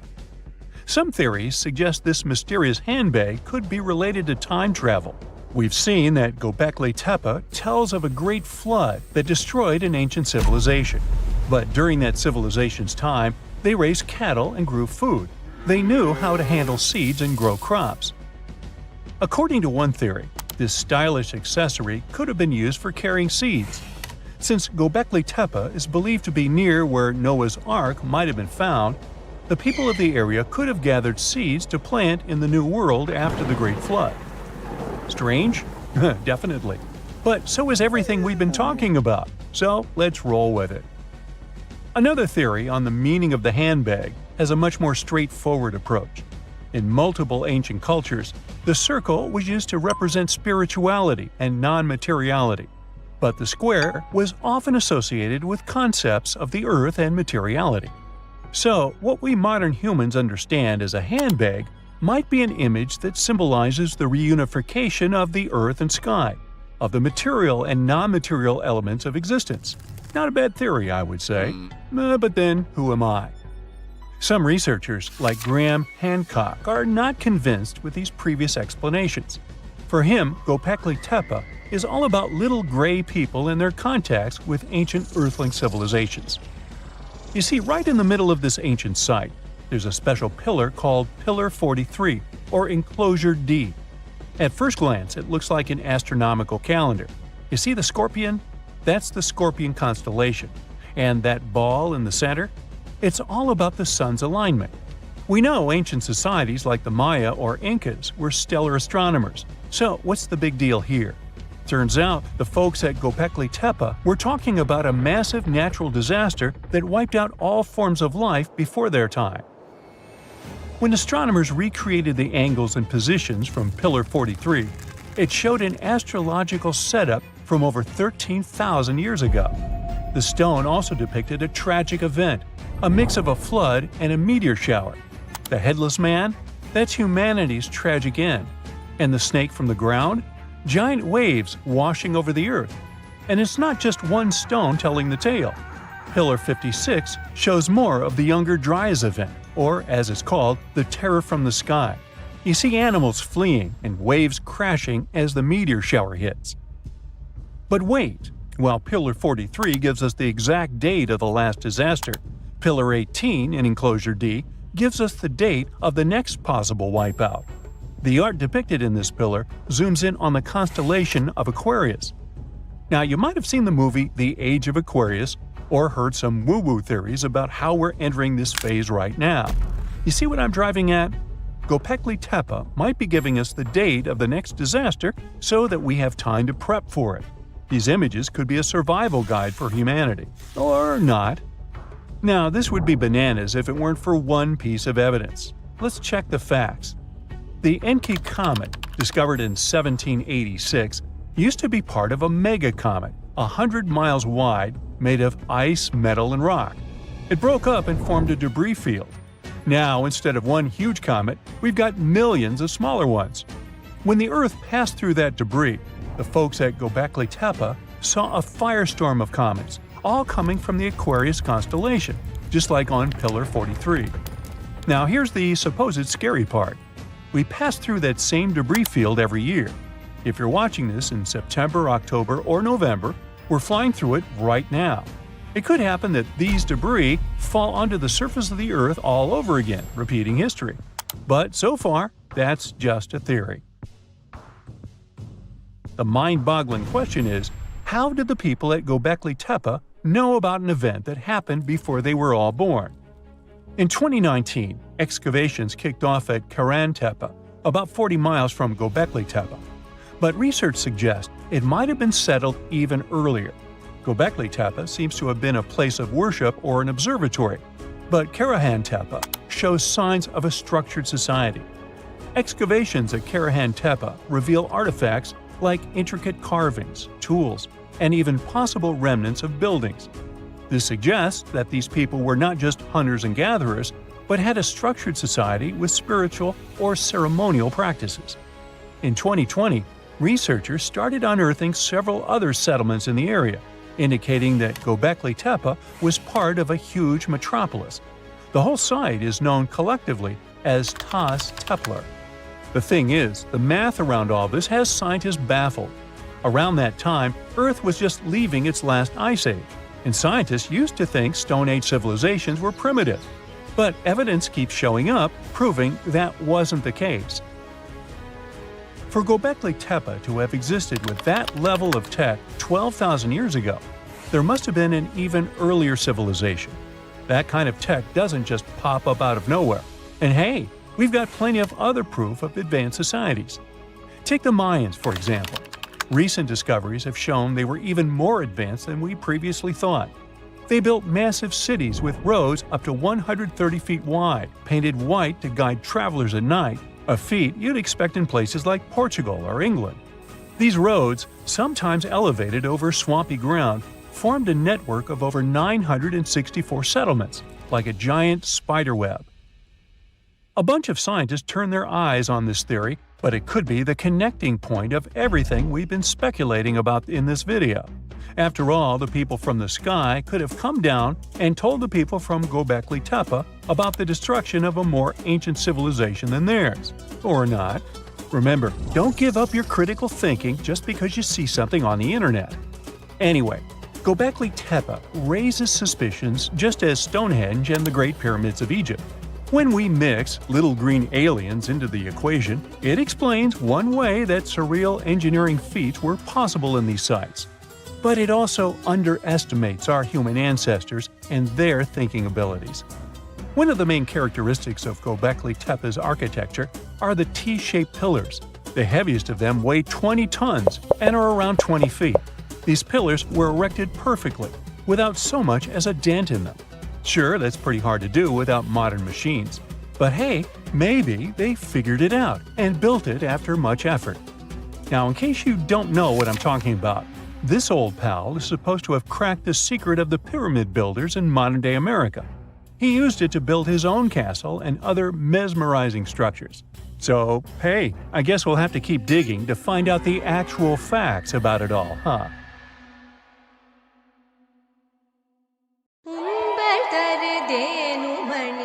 Let's dive into the fascinating world of Tamil, a language that's truly one of a kind.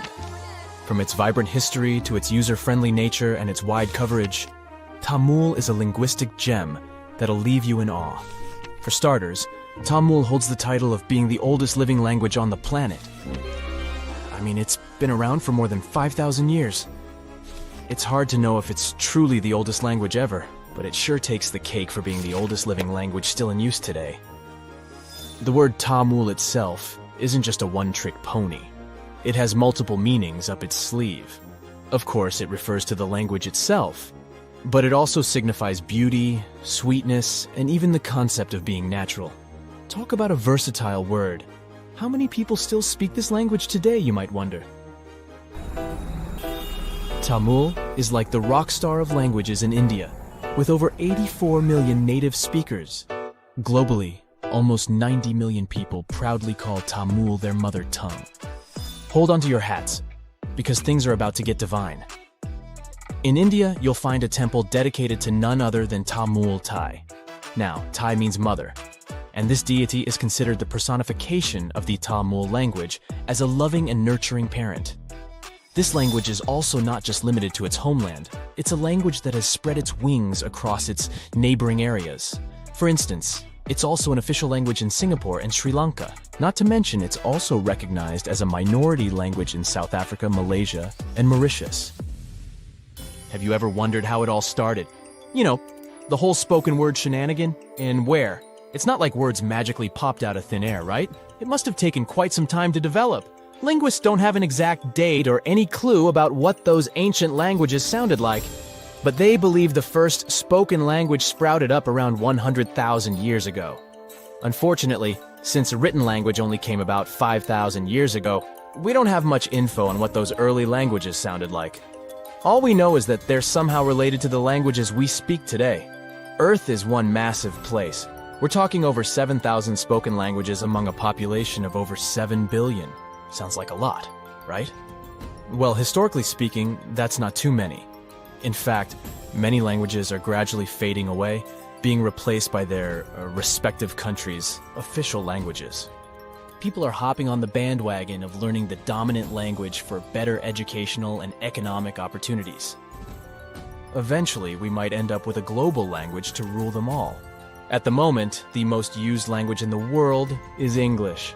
But hey, it wasn't always like this. Back in the day, before the world became one huge linked web, there were oodles of small nations and communities scattered all over the globe.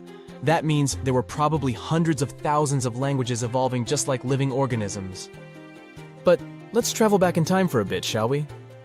Picture a bunch of early humans roaming the land in their little tribes and communities. Within these groups, language became the bee's knees, the go-to for communication. It was crucial for their hunter-gatherer lifestyle. This language thingamajig allowed them to hunt like pros, multiply their numbers, build cool stuff, and survive in all sorts of gnarly conditions, even at high altitudes. Plus, it gave them a leg up on their rivals, like the Neanderthals.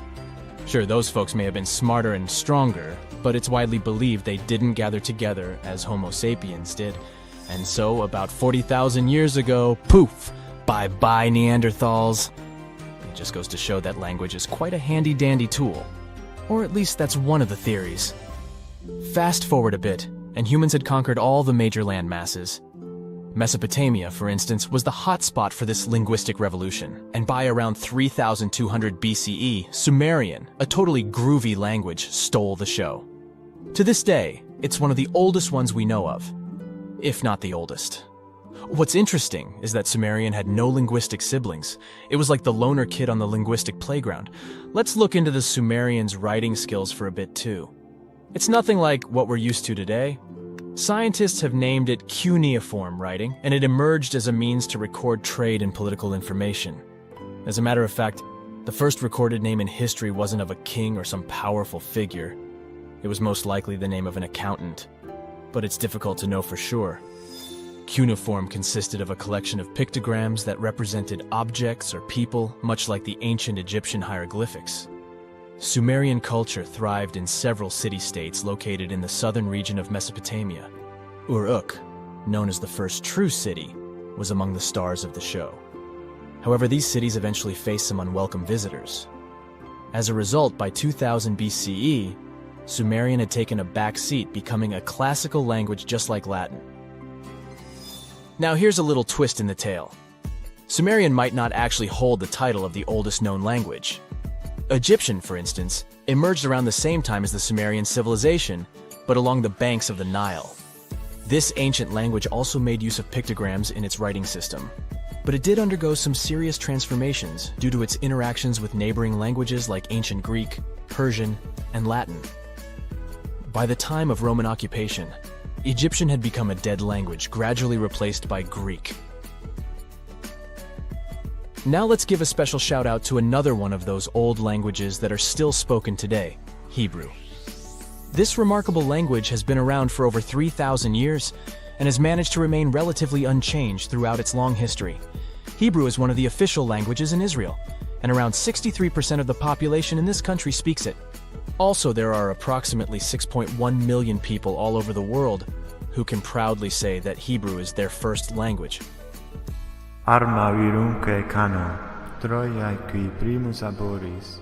We can't finish up this list without mentioning the amazing Latin language.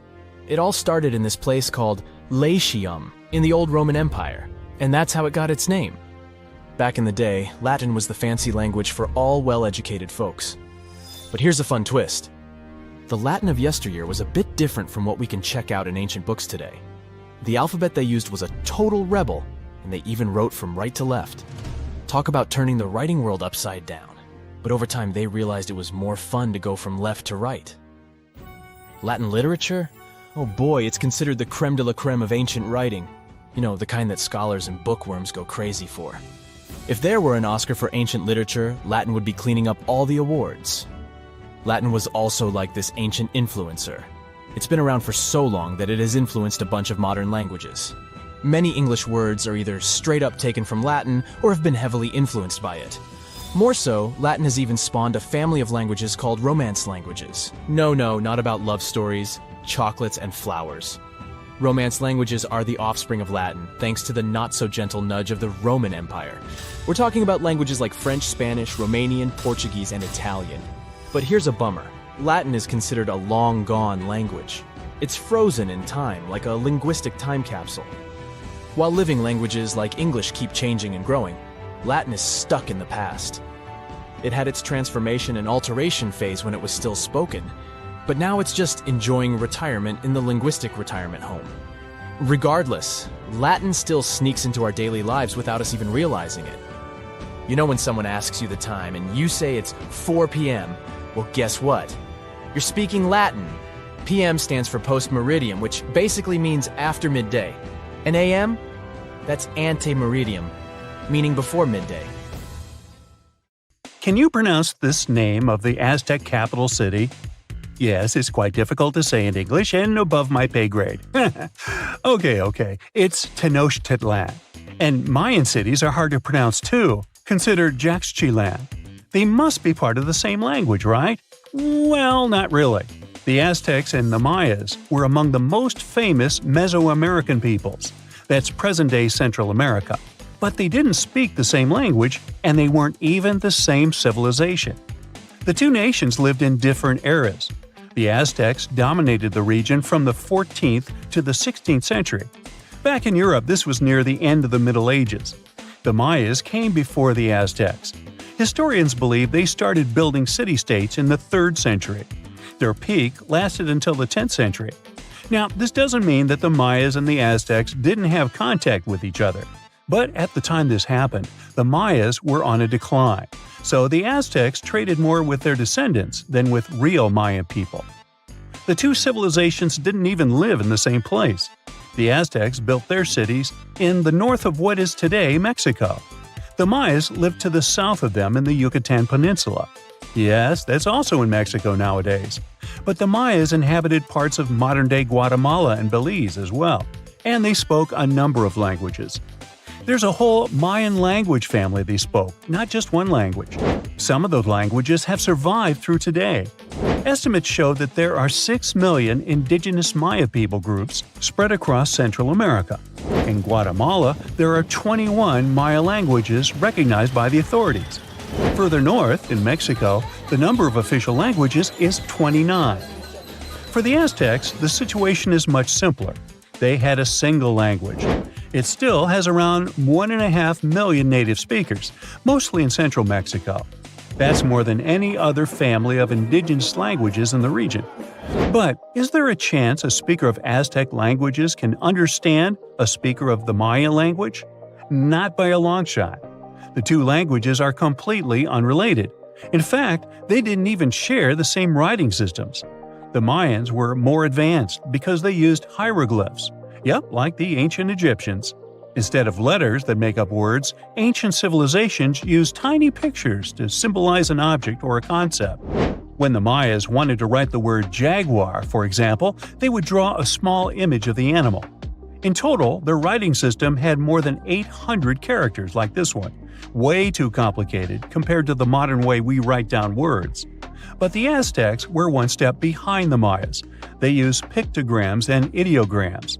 Simply put, these are elaborate drawings that mark an object, animal, or concept. Compared to Mayan hieroglyphs, they aren't simple symbols anyone can draw, but true masterpieces of visual art. Only highly skilled painters could draw them. I don't say write because, technically, the Aztecs didn't have a writing system. So you could say that the Mayas were more advanced when it came to language. After all, they had the only known fully developed language in the Americas before the arrival of Europeans. But in terms of culture and economy, the two societies weren't that much different. Neither of them used work animals for agriculture and transport. The main crop for both peoples? You guessed it, corn. What they called maize. Christopher Columbus was the first to transport corn back to the old continent in 1493. The Mayans also cultivated sunflower, vanilla, and cotton. The Aztecs produced chili, beans, and squashes. When it comes to meat, the Aztecs were happy to catch fish and shrimp. The Mayans penned turkey, just like we do with chicken today. The Aztec society consisted of nobles and commoners, all led by an emperor. The Mayas mostly lived in independent city kingdoms, ruled by a king and his royal household. There were no wheeled vehicles in these civilizations. Aztec merchants traveled across Mesoamerica carrying goods on their backs. Not the most comfortable mode of transportation, definitely. We shouldn't think of Aztec roads as the ones we have today. They were narrower because they saw only foot traffic. Mayas used a similar road system that also included canoes. They wouldn't travel far from the coast, though. They carved out these vessels from large tree trunks. An average Mayan canoe was 50 feet long. That's the length of a modern-day yacht. The goods these Mayas traded ranged from salt to pearls. They considered meat a luxury good, together with gold, copper, and turquoise. And can you guess the currency of Mayan merchants? Let me give you a hint. It wasn't metal and paper like it is today, but cocoa beans. They had a fixed market price, which made them the ideal payment option. The situation in modern societies is not much different. Around 2/3 of all countries have pegged their currency to the US dollar. For Mesoamericans, cocoa beans were their green banknotes. The Aztecs used the same exact currency, but with a twist. They had something called axe money. One axe was worth 8,000 cacao seeds. I bet their exchange offices were fun places to work. When it comes to minerals, jade was highly esteemed in both cultures. The Mayas and the Aztecs made tools and ornaments from it. These peoples believed jade brought beauty and long life to the person who wore it. Their jade mines were located in present-day Guatemala. And remember that city from the beginning that we could hardly pronounce? The founding of the Aztec capital gives an insight into the belief system of the whole nation. According to legend, the Aztec deity told them to build a city in the place where an eagle sits on a cactus with a snake in its talons. They saw this happen on an island in a lake. This is where they built the city. If you want to find it on the map of Central America today, look for Mexico City. That's the site of an ancient Aztec capital. It even got its name from the ancient nation, because Mexica was an alternate name for the Aztecs. They constructed the city on small artificial islands. It was slightly bigger than the surface area of London Heathrow Airport. The Mayas didn't have a capital city as we know it today. Their civilization spanned across 40 cities. These settlements had a population of 5 to 50,000 inhabitants. Today, these sites could be classified in terms of size as small American towns. But the total number of Mayan cities is not final. Archaeologists keep discovering new ones deep in the jungle of the Yucatan Peninsula. Quite recently, researchers unearthed a new site in the southeast of Mexico. They found a number of stone columns and named the city after the Mayan word for it. Back in the day, the city was part of the central Maya lowlands. Today, this region is covered with thick jungle. The Maya abandoned their settlements in this area around the 8th and the 9th century. Historians still cannot agree on why this happened. Some claim overpopulation was the main issue. Others argue the trade routes collapsed, so Mayan cities couldn't flourish anymore. Whatever the case, northern Mayan cities lived on. The descendants of these peoples were there when the Europeans stumbled upon them several centuries later. The Aztecs were also present in today's Mexico at this time, but contact with a foreign culture didn't bring them much good. There was an outbreak of smallpox that sealed the Aztecs' fate. This doesn't mean that this American nation left the world stage forever, though. Every time we say words like avocado, chili, guacamole, chocolate, and coyote, we're actually reviving the Aztec language. These words are present in pretty much every language on the planet. Mayan words also entered modern English. Linguists argue that the word shark actually comes from a Mayan language. This is the word these ancient Mesoamerican people used for fish. Both ancient civilizations left behind pyramids, and they look very similar in style. The only hint that can help you differentiate between them is that there are way more Mayan ruins that still exist today. Finally, regarding maize, or corn as we call it, there's a story among the Maya descendants that their process of harvesting corn back then was called amazing. Get it? Maize? Corn? Okay, I made that up. You're not surprised, are you? And we love the thrill and fun we get from the games like Monopoly and Taboo. But what did people play hundreds of years ago?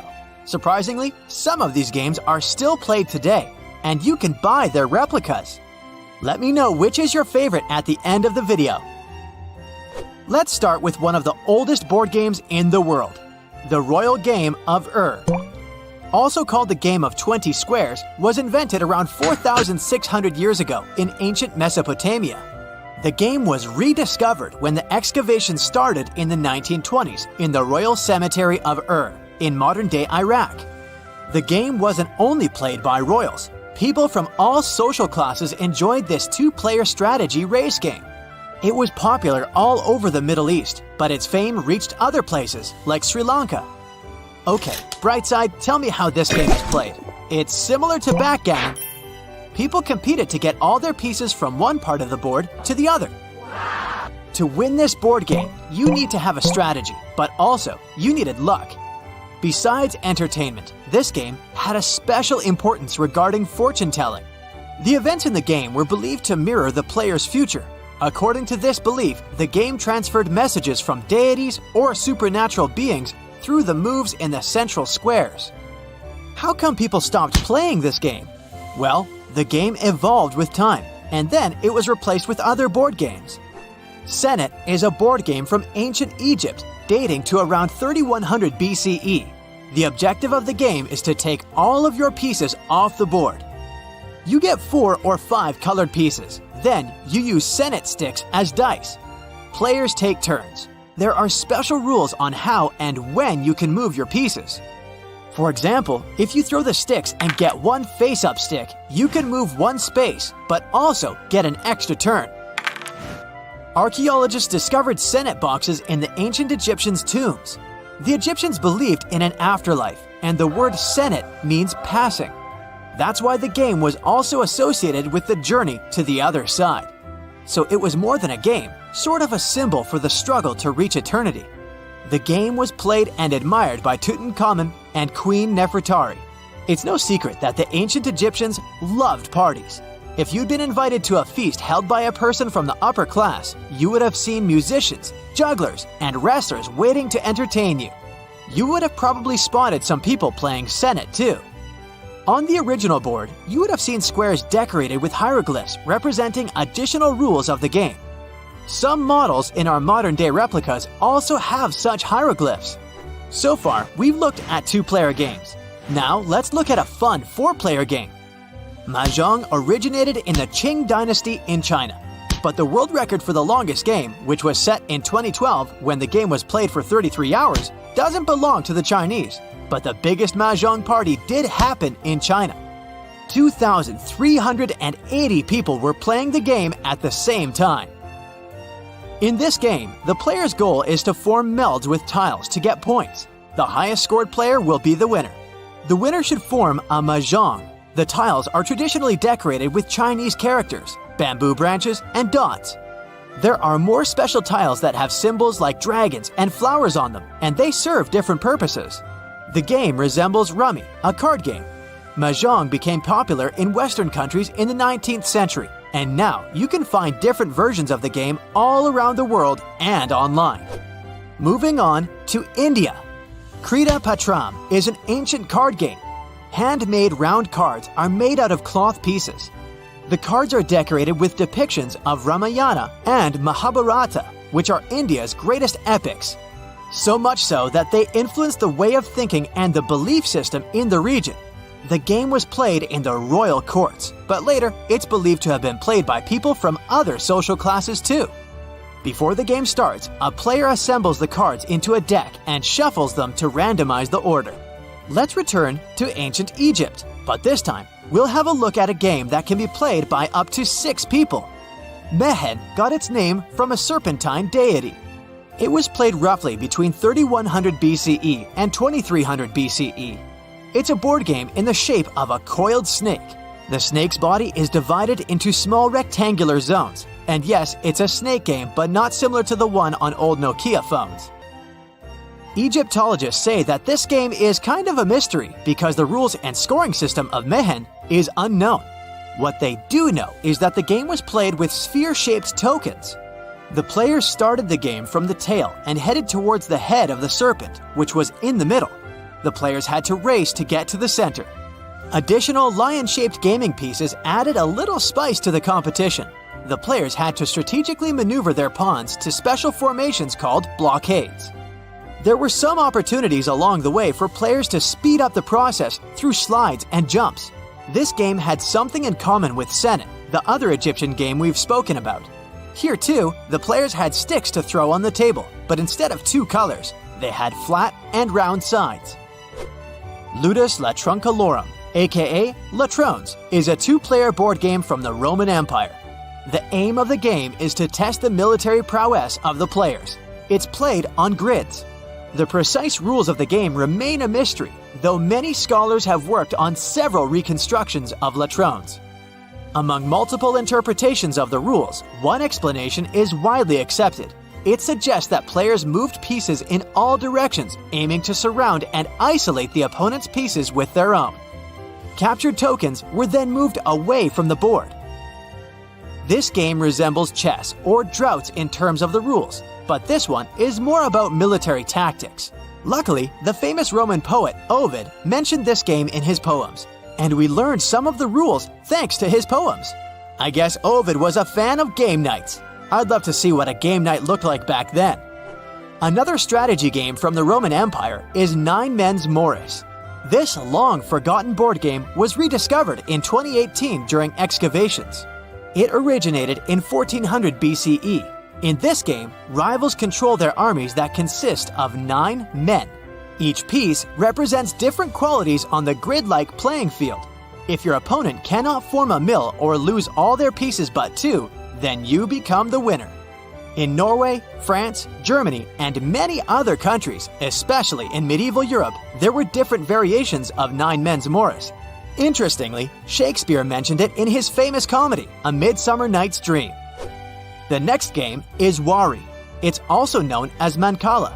It became popular in West Africa and then spread to the rest of the world. Here, two players want to beat each other by planning their moves. This game requires mental skills and lots of practice. In other words, wearing your lucky t-shirt won't help you win the game. Each player has 6 holes filled with seeds and a bank to collect the seeds. As a player, you want to get the seeds of your opponent. There are detailed rules for how you can collect the seeds, of course. You can play this game at home. Instead of seeds, you can use any small objects, like pebbles, marbles, or even M&Ms. Do you think these games will still be around 1,000 years from now? Chess, for instance, has made it this far, and it doesn't seem to be going anywhere. So a team of archaeologists digging in the far north of Zambia stumbled upon something that could change all we know about early humans. Was it a Walkman? Nah. It's a wooden structure built around 500,000 years ago, the oldest of its kind on Earth. The construction consists of 2 logs that had been shaped to fit together, something like Lincoln logs, those toy building sets. There's no chance that the 2 logs could have just drifted along the river and merged in that shape naturally. They were carved with sharp tools before Homo sapiens, or modern humans, appeared in Africa. Researchers don't know which species of ancient humans could manage to create something like this, but they were pretty great at planning and maybe even used some language to discuss their construction projects. It also means we can't be so sure that Stone Age folks were just wandering nomads. They might have been more settled down than we thought, with enough resources to stick around in one place. Finding wooden stuff from the Stone Age is like looking for a needle in a haystack, because it decomposes over time, much like Beethoven. But this one was found near Colombo Falls, near the border of Zambia and Tanzania. The construction might have been a walkway, a firewood or food storage spot, or a base for shelter. It was preserved so well in waterlogged sediments that have no oxygen and kept the construction fresh. The discovery has marks left from tools that were used to make the 2 pieces fit together. Archaeologists also dug up 4 ancient wooden tools at a site: a wedge, a digging stick, a chopped log, and a branch with a notch, all dated back to over 300,000 years ago. Scientists analyzed minerals in the sand around the goodies they found and used a technique called luminescence dating to tell the age of the finds. Experts believe that they should study more waterlogged sites because they could have more examples of ancient woodworking. Archaeologists have to be really careful while working with these finds not to damage the delicate wood, so they use plastic tools. The team that found the construction had to keep the wood wet so it wouldn't lose traces of human activity or break. They took it to the UK to study in special tanks for underwater photography. There, they made 3D models of the wood. The earliest wooden artifact found so far is a piece of polished plank from Israel, which is over 780,000 years old. There were also some wooden tools for foraging aged 400,000 years, but none of these finds are as progressive as the wooden construction in Africa. Scientists found cotton fibers from the ancient Near East that are 7,000 years old, the oldest of their kind. The place where they were found is like a time capsule, with mud brick buildings with all sorts of ancient goodies, giving us a peek into what life was like back then. They've already found signs of ancient parties with spots for stashing food. Usually, stuff from this era turns to dust, but thanks to fancy microscopes, experts can dive deep into the sediment collected from the site and uncover all sorts of organic remnants, including these cotton threads. People used to think the fabrics here were made from local plants, but it looks like this cotton might have traveled all the way from the Indus region, which is modern-day Pakistan. The ancient village of Tel Saf might have been more connected than we thought, part of some international trade network. There's more evidence backing up this idea, like beads from Anatolia, Romania, and Egypt, and pottery from other countries. The oldest known leather shoe that was found so far was waiting for 5,500 years in a cave in present-day Armenia. A British archaeologist stumbled upon this gem under a busted jar at the bottom of a pit. Alongside the shoe was a deer's shoulder blade, wild goat horns, a fish vertebra, and some scattered pottery shards. The shoe itself is pretty simple, made from a single piece of cowhide wrapped around the right foot, held together with a leather lace running through eyelets. To keep its shape, they stuffed some grass inside. Scientists are not sure who rocked this shoe, but they use radiocarbon dating to figure out its age along with the grass stuffing. These shoes look a lot like the ones folks still wear today on Ireland's Aran Islands. The same tech and methods used to make these shoes stuck around in Europe until the middle of the 20th century. Near Leipzig, diggers found a grave from about 2,500 years before the current era, packed with over 100 dog teeth, all lined up neat and tidy. These teeth could have been a part of a fancy flap for a handbag. The leather or fabric that was holding it together must have disappeared over centuries. If it's true, that would be the oldest purse in the world, all the way from the Stone Age. Using dog teeth and hair ornaments and necklaces for both women and men was, trendy back then, according to experts. Whoever was the owner of the purse must have had a high social status, judging by the number of materials used to make it, not counting all the toothless dogs.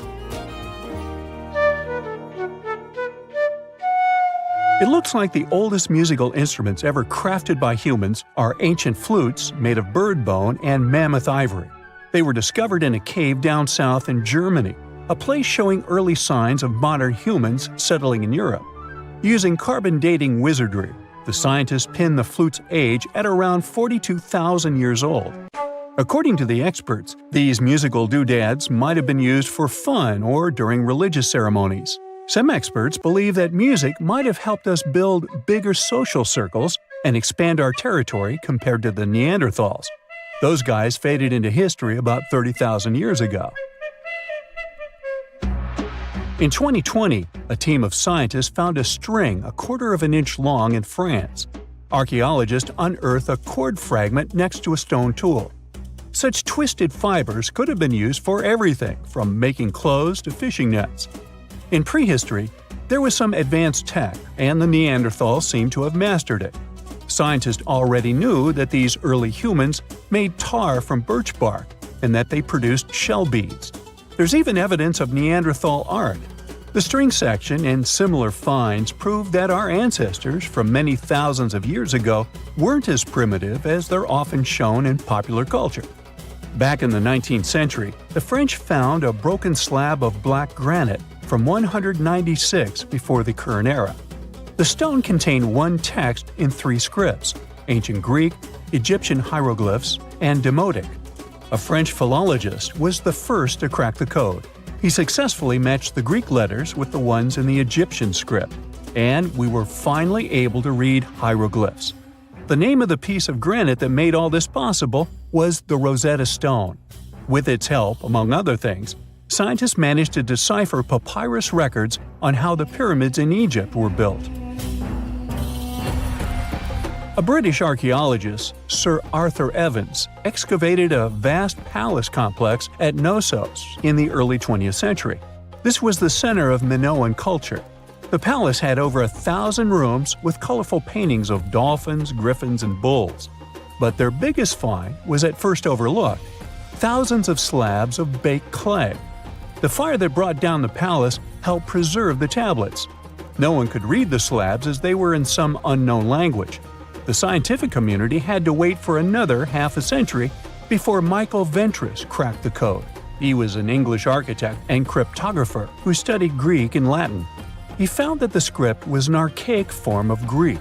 It was the oldest deciphered language in Europe, Linear B. During the Late Bronze Age, the Greek civilization that used the script vanished. Can you tell me what date it is today? Piece of cake. You just look at your smartphone and voila, you immediately know the day, month, and year. But was it always this easy to tell the date? Did the ancient people even have the concept of a year that lasts 365 days? Yes and no. Mayan calendars had cycles. That's close to what we call a year. But the Mayan cycle was much longer, 819 days. And this is where the mystery begins. 819 days compared to what? When does this calendar begin, and when does it end? Scientists were asking themselves this question for decades. They discovered and deciphered the Mayan calendar during the 1940s. Recently, 2 American scientists, John Linden and Victoria Bricker, came forward with a solution. So, what did they do differently from their predecessors? The duo deciphered the code by broadening their thinking. They expanded the calendar from 819 days to full 45 years. That's 20 times longer than the original cycle. And a pattern started to emerge. This was a major breakthrough because the Maya told time in a complicated way. You can forget about the easy-to-read Arabic numerals we have today. These ancient people used glyphs. These are tiny images that represent characters, something like the icons on your desktop or universal symbols. When you see a little dot with 3 curved lines above it, you know there is a Wi-Fi network available. The Mayan calendar used glyphs that represented animals or natural phenomena. For example, there were symbols for a jaguar and an eagle. Each glyph marked one day. Each cycle is repeated 4 times, 8 and 19 x 4. Let's call these 4 cycles blocks. The Mayas colored each block differently. Scientists thought these colors corresponded to the 4 cardinal directions. Red was east, white, north. West was black, and finally, yellow marked south. But then the 1980s came. Yeah, this was a weird decade. The calculations were all wrong. Researchers determined that the colors were associated with the position of the sun in the sky. It turned out that the color yellow represented the highest point of the sun, which is called a zenith. White was the lowest point, called the nadir. It seems that the calendar showed just how good the ancient Mayas were at astronomy. This is most evident at Chichen Itza. This principal Mayan city is located on the Yucatan Peninsula, Mexico. There stands an impressive step pyramid. It is dedicated to the feathered serpent deity, and its alignment is perfect. Something marvelous happens here twice a year, during the equinoxes, March and September. These are the times when the sun shines directly over the equator. On these 2 dates, the day and night last the same. At the site of the pyramid, sunlight first illuminates the sculpture of the serpent head at the base of the structure. Then it makes its way up the 91 steps. This creates the illusion that a snake is slithering down the pyramid. Even today, people gather to witness the sight. And it must have been more impressive when the Mayas completed the structure 1050-1300 CE. Do you know what a synodic period is? Neither do I. But Mayan astronomers did. A synodic period is the time that passes before a stellar body does a full lap. For example, this is the period between 2 full moons. When you look from Earth, this period lasts roughly 30 days. And the Mayas were looking at the skies non-stop. They carefully noted the synodic periods of all planets. From Venus to Saturn, these ancient astronomers kept records of nearly all celestial bodies. But what does this have to do with their calendar? The American researchers' calculations revealed the link. Let's take the planet closest to the Sun as an example, Mercury. Its synodic period is 117 days. Multiply that by 7 and you get which number? Exactly 8 to 19, when 17 x 7 equals sign 819? Coincidence? Definitely not. Because synodic periods of other planets also neatly match the magical figure 819. But this is not visible from a single Mayan cycle. Scientists had to expand it several times to discover the pattern. There is a reason why no one could decipher the code for so long. They were focused on a single planet. The trick was to add the Mayan calculation for all the planets. Researchers just needed to see the bigger picture. This brings us to the year 2012. Can you remember that some people thought that the world would end on December 21st? That turned out to be a bust. We are alive and well now. But what started this false rumor? The Mayan calendar, of course. You see, these ancient people based their calendar on long periods of all the planets. That included a lot of complicated math and a lot of multiplying. This 2012 was simply the time when their cycle ended. It is known as the long count. This period is the same as our year. For the Mayas, 2012 was something like the 31st of December for us, just an end of a cycle in which they measured time, so there was no need to panic. Those New Year's Eve parties might be a bit wild, but the world doesn't end on January 1st. The Mayas stretched more than their calendar. Rubber was the name of the game. Yes, you've heard it correctly. These ancient people were making different grades of rubber 3,000 years before one famous American did, Charles Goodyear. They would extract natural latex from the rubber tree. This is a milky substance that can be turned into rubber. And they weren't the only ones. Scientists found evidence that their neighbors, the Aztecs and the Olmecs, did the same. But what did they do with rubber? They didn't need car tires, definitely. But it's cool to have a nice pair of sandals for the beach. The Spanish wrote about rubber sole footwear that natives wore. Sadly, scientists still haven't found them. That would be a big step for archaeology. So the Maya were playful with rubber, literally. Researchers guessed that they produced balls from latex. These were bouncy and ranged in size from a softball to a soccer ball. A typical Mayan ball game, pits, involved 2 hoops. You must be thinking basketball, but not quite. The hoops were set on walls, 23 feet high. Compare that to the NBA standard of 10 feet. And the hoop was the other way around. There is also a sweet side to the story of the Mayas. These ancient people enjoyed chocolate. In fact, the modern word chocolate probably comes from their language, xocolotl. This meant bitter water. Okay, you get the bitter part, but why water? The Mayas didn't produce chocolate in the form we know it today. They didn't make bars of chocolate. They drank it. Smashed cocoa beans made for excellent drinks. The Mayas perfected the mixture over time and even added spices.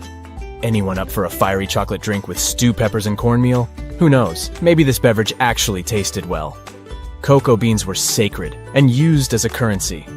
Researchers believe all social classes got to enjoy it. Free chocolate for all sounds nice even today. But where did the Mayas get clean water for their cocoa drinks? From the oldest known filtration system in the Western Hemisphere. It was based on zeolite.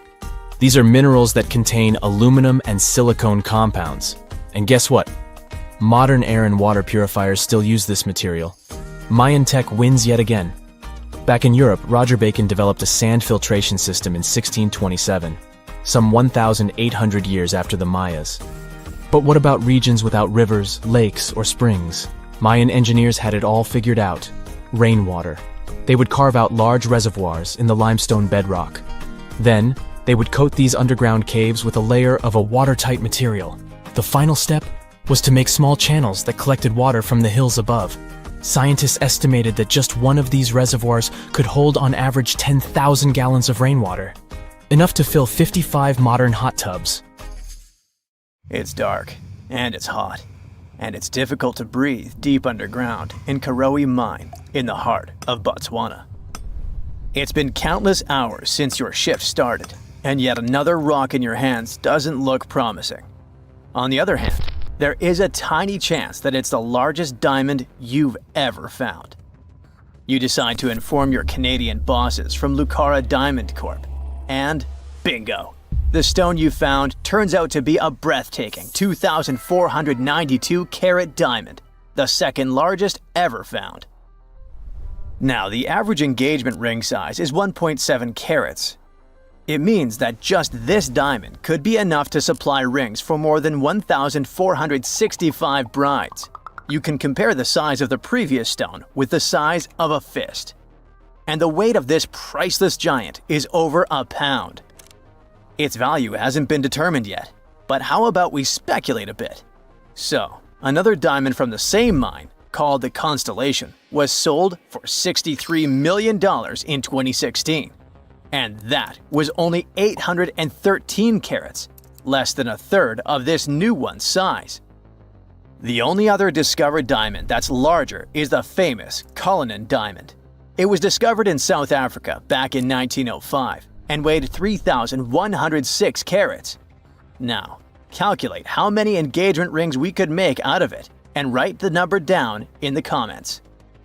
Sadly, it was later cut into several smaller diamonds, and some of those pieces are now part of the British crown jewels. Interestingly, once there was an even larger diamond-like stone, a black diamond called carbonado. It was found above ground in Brazil in the late 1800s. The coolest thing about it is that it may have come from a meteorite. The Sergio Carbonado, which is the stone's name, was broken into smaller pieces.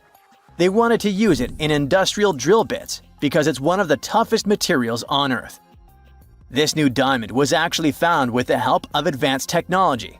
The company used an X-ray system called Mega Diamond Recovery X-ray Transmission to detect the stone. This isn't the first record-breaking diamond Lucara has found at the Karowe mine. Back in 2019, they discovered the Sewelo diamond, which was 1,758 carats. At that time, it was the second largest diamond in the world. Luxury brand Louis Vuitton later purchased the gem for an undisclosed sum. And before that, in 2015, they found the Lesedi La Rona diamond at the same mine.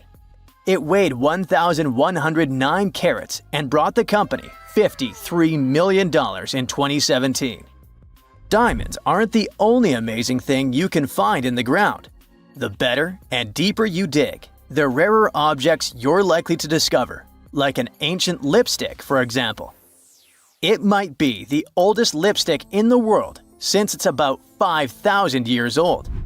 This deep red lip paint was found in a stone vial in southern Iran. The vial actually popped up in 2001, but it took researchers until recently to figure out what it really was. Because it's not like modern lipstick in a tube. People likely applied it with a brush. Researchers are happy, since this find could give us a glimpse into what women from the Bronze Age might have done to stand out. Those from elite societies probably applied this lipstick to look glamorous and show off their high status. Now, here's the backstory of the vial. It came from a 3rd millennium BCE graveyard and was linked to the powerful Marhazi civilization. It was a big deal in that part of Mesopotamia at the time. The graveyard was uncovered after flooding, and unfortunately, looters got their hands on many items. But luckily, the authorities managed to recover this particular piece. The vial caught scientists' attention because it was different from other items they'd found. Normally, they'd come across gray, compact substances in similar containers. But when they opened this particular one, a loose, fine powder spilled out. It was dark grayish-purple in color, nothing like what they'd seen before. When the researchers analyzed the powder, they found out that it was made with hematite, which gave it a rich, deep red color.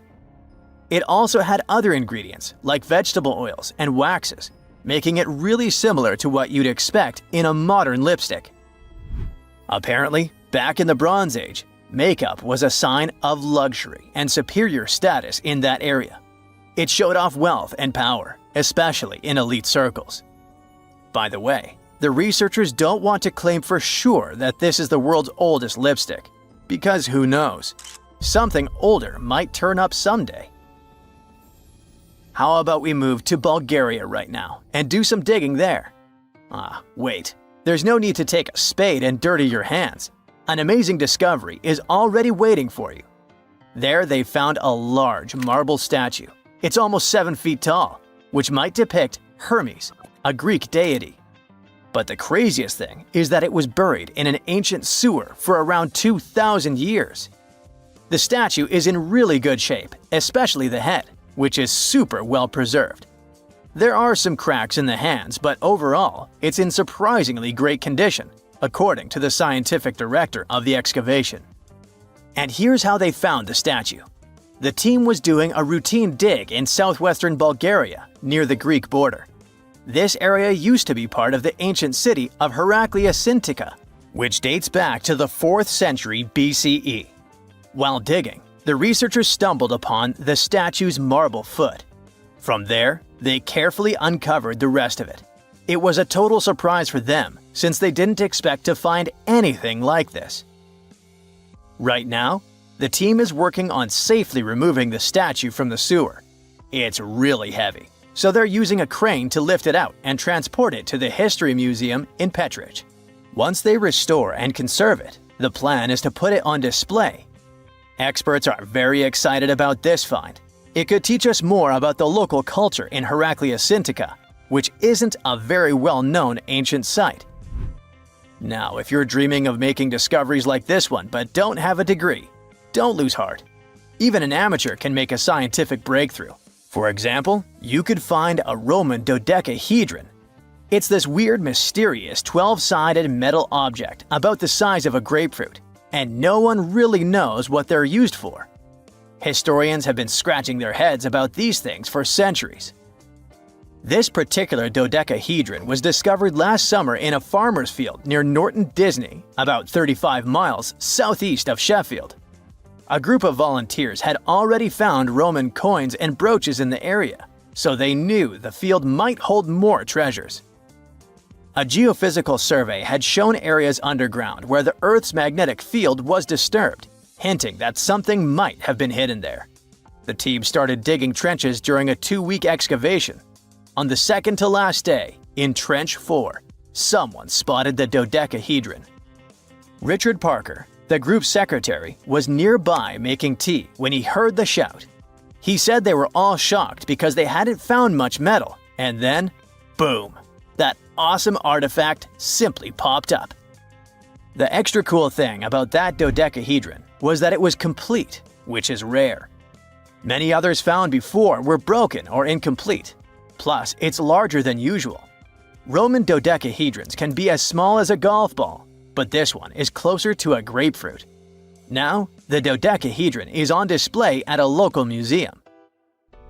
So far, over 100 Roman dodecahedrons have been found in northwestern Europe, mostly in former Roman territories like the Gallo-Roman regions. They date back to somewhere between the 1st and 3rd centuries CE. Each one is a hollow metal shell, usually made of bronze. It has 12 faces, with differently sized holes on each face. Around the holes, there are concentric rings imprinted into the metal, and at every corner where the faces meet, there's a small stud. There's no writing on them, and nothing in Roman texts mentions them at all. That's why nobody knows what these dodecahedrons were for. There are loads of theories. They could have been toys, dice, mace heads, or even tools for measuring distances in Roman artillery. Some people even think they were used for knitting gloves or even figuring out dates using the stars. But most of those ideas don't really hold up, so the mystery remains. Okay, what if I tell you that the extraterrestrials we all imagine as little green men may actually look like very normal Earthlings and chill in Europe? This is the Iberian Peninsula, and people living there are under suspicion. Ooh. Here's the reason.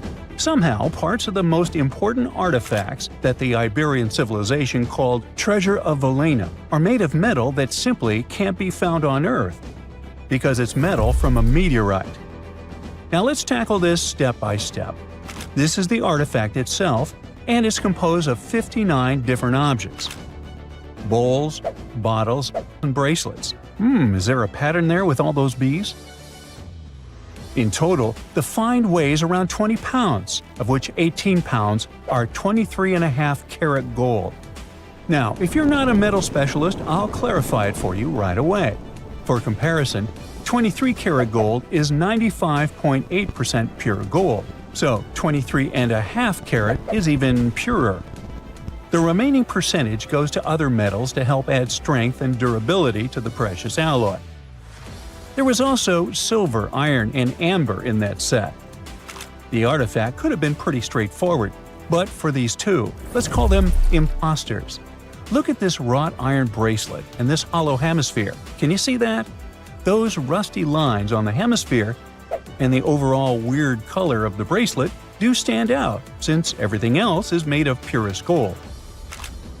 This all started back in 1963. When a researcher noticed a dark leaden metal among the shiny bowls and bottles. The metal was shiny in some areas and covered with a ferrous-looking oxide that was mostly cracked. Now, just so you understand, gold does not usually act this way. Gold is one of the least reactive of all metals, so it won't even tarnish, let alone rust. To figure out where this suspicious iron came from, researchers turned to mass spectrometry, which checks out the mass-to-charge ratio of molecules. Their findings showed that the nickel in the iron is similar to that found in meteoritic iron. Simply put, the bracelet and the hemisphere are of extraterrestrial origin. Now, the exact age of the trove is hard to determine, yet it's crucial. We need to know the exact age to see if it coincides with the start of the Iron Age in the Iberian Peninsula. If it does, then no further questions here. But if it doesn't, well, it's, at the very least, weird, if not suspicious. So there's this three-age system. It comprises the Stone Age, then the Bronze Age, and then the Iron Age. The Stone Age is of no importance here, so let's compare the Bronze and the Iron Ages. The Bronze Age began when it was realized that combining copper and tin produced a material that was more durable than either metal alone. This era was all about major upgrades in tools and weapons, but two standout inventions were writing systems and the wheel. Then came the Iron Age. This time was all about slowly bringing iron into everyday life. Iron was way easier to shape into cool designs than bronze. Now this was a big deal, because iron, especially transformed into steel, provided significant improvements in all aspects of life. Tools became lighter, cheaper, and stronger compared to their bronze equivalents. You get it? Good.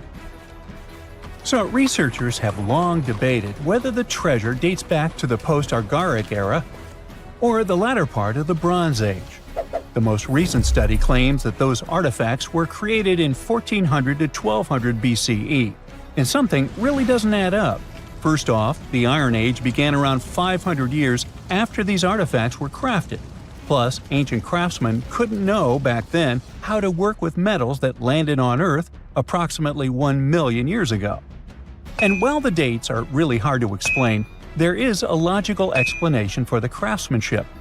The theory here is that those metal workers simply had access to the fallen meteorite, and thus, they could study it well and discover its properties before using it for decorative purposes. They could have figured it out through trial and error, and once they knew exactly how to work with this extraterrestrial metal, they proceeded to adorn the artifacts with it. Plus, there were the Phoenicians, who contributed to their craftsmanship. Now, it's true that the Iberian people have been processing metal and making pottery long before the Phoenicians settled on the peninsula. But the arrival of new metalworking techniques and the introduction of the potter's wheel enabled them to produce better quality goods much faster than before. So, we figured out the extraterrestrial origins of the Iberian artifacts. But guess what? This area is still under suspicion. The reason for that is the language they spoke. You see, for most modern languages people use today, there will always be some proto-language. Say for Italian, Spanish, and French, it's Latin, hence their similarities. But wait, Iberian was largely spoken where modern Spain is, so why isn't Spanish similar to it? Well, the truth is, no language today is similar to the Iberian. Maybe only the Basque language, but it's because of some similarities found in their numerical systems. Basque is classified as a language isolate, or simply unrelated to any other known languages, and the only language isolate in Europe. The Iberian language is unclassified. While the scripts written in it have been deciphered to various extents, the language itself remains largely unknown. And look at the alphabet the Iberians had. Looks like it doesn't really belong to our planet. But hold up, this one might be a bit of a stretch. When the Phoenicians came to the peninsula, they brought along their alphabet to the Iberians. But honestly, the Iberians probably weren't keen on just copying someone else's writing system, so they tweaked it until it looked completely different. Let's just say they took some inspiration and ran with it. While linguists can guess to some extent how most characters sounded, actually translating the language is still completely impossible.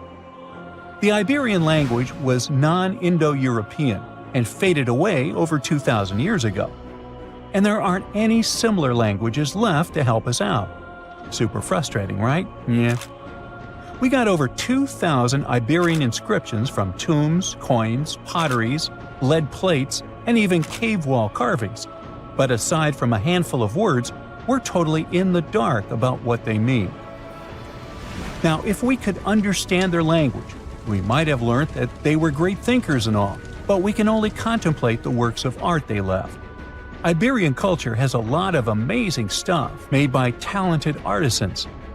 We're talking about not just metalwork and ceramics, but also detailed sculptures, textiles, jewelry, and other personal bling. But here's the catch. Making all those luxury items depended a lot on a big farming class.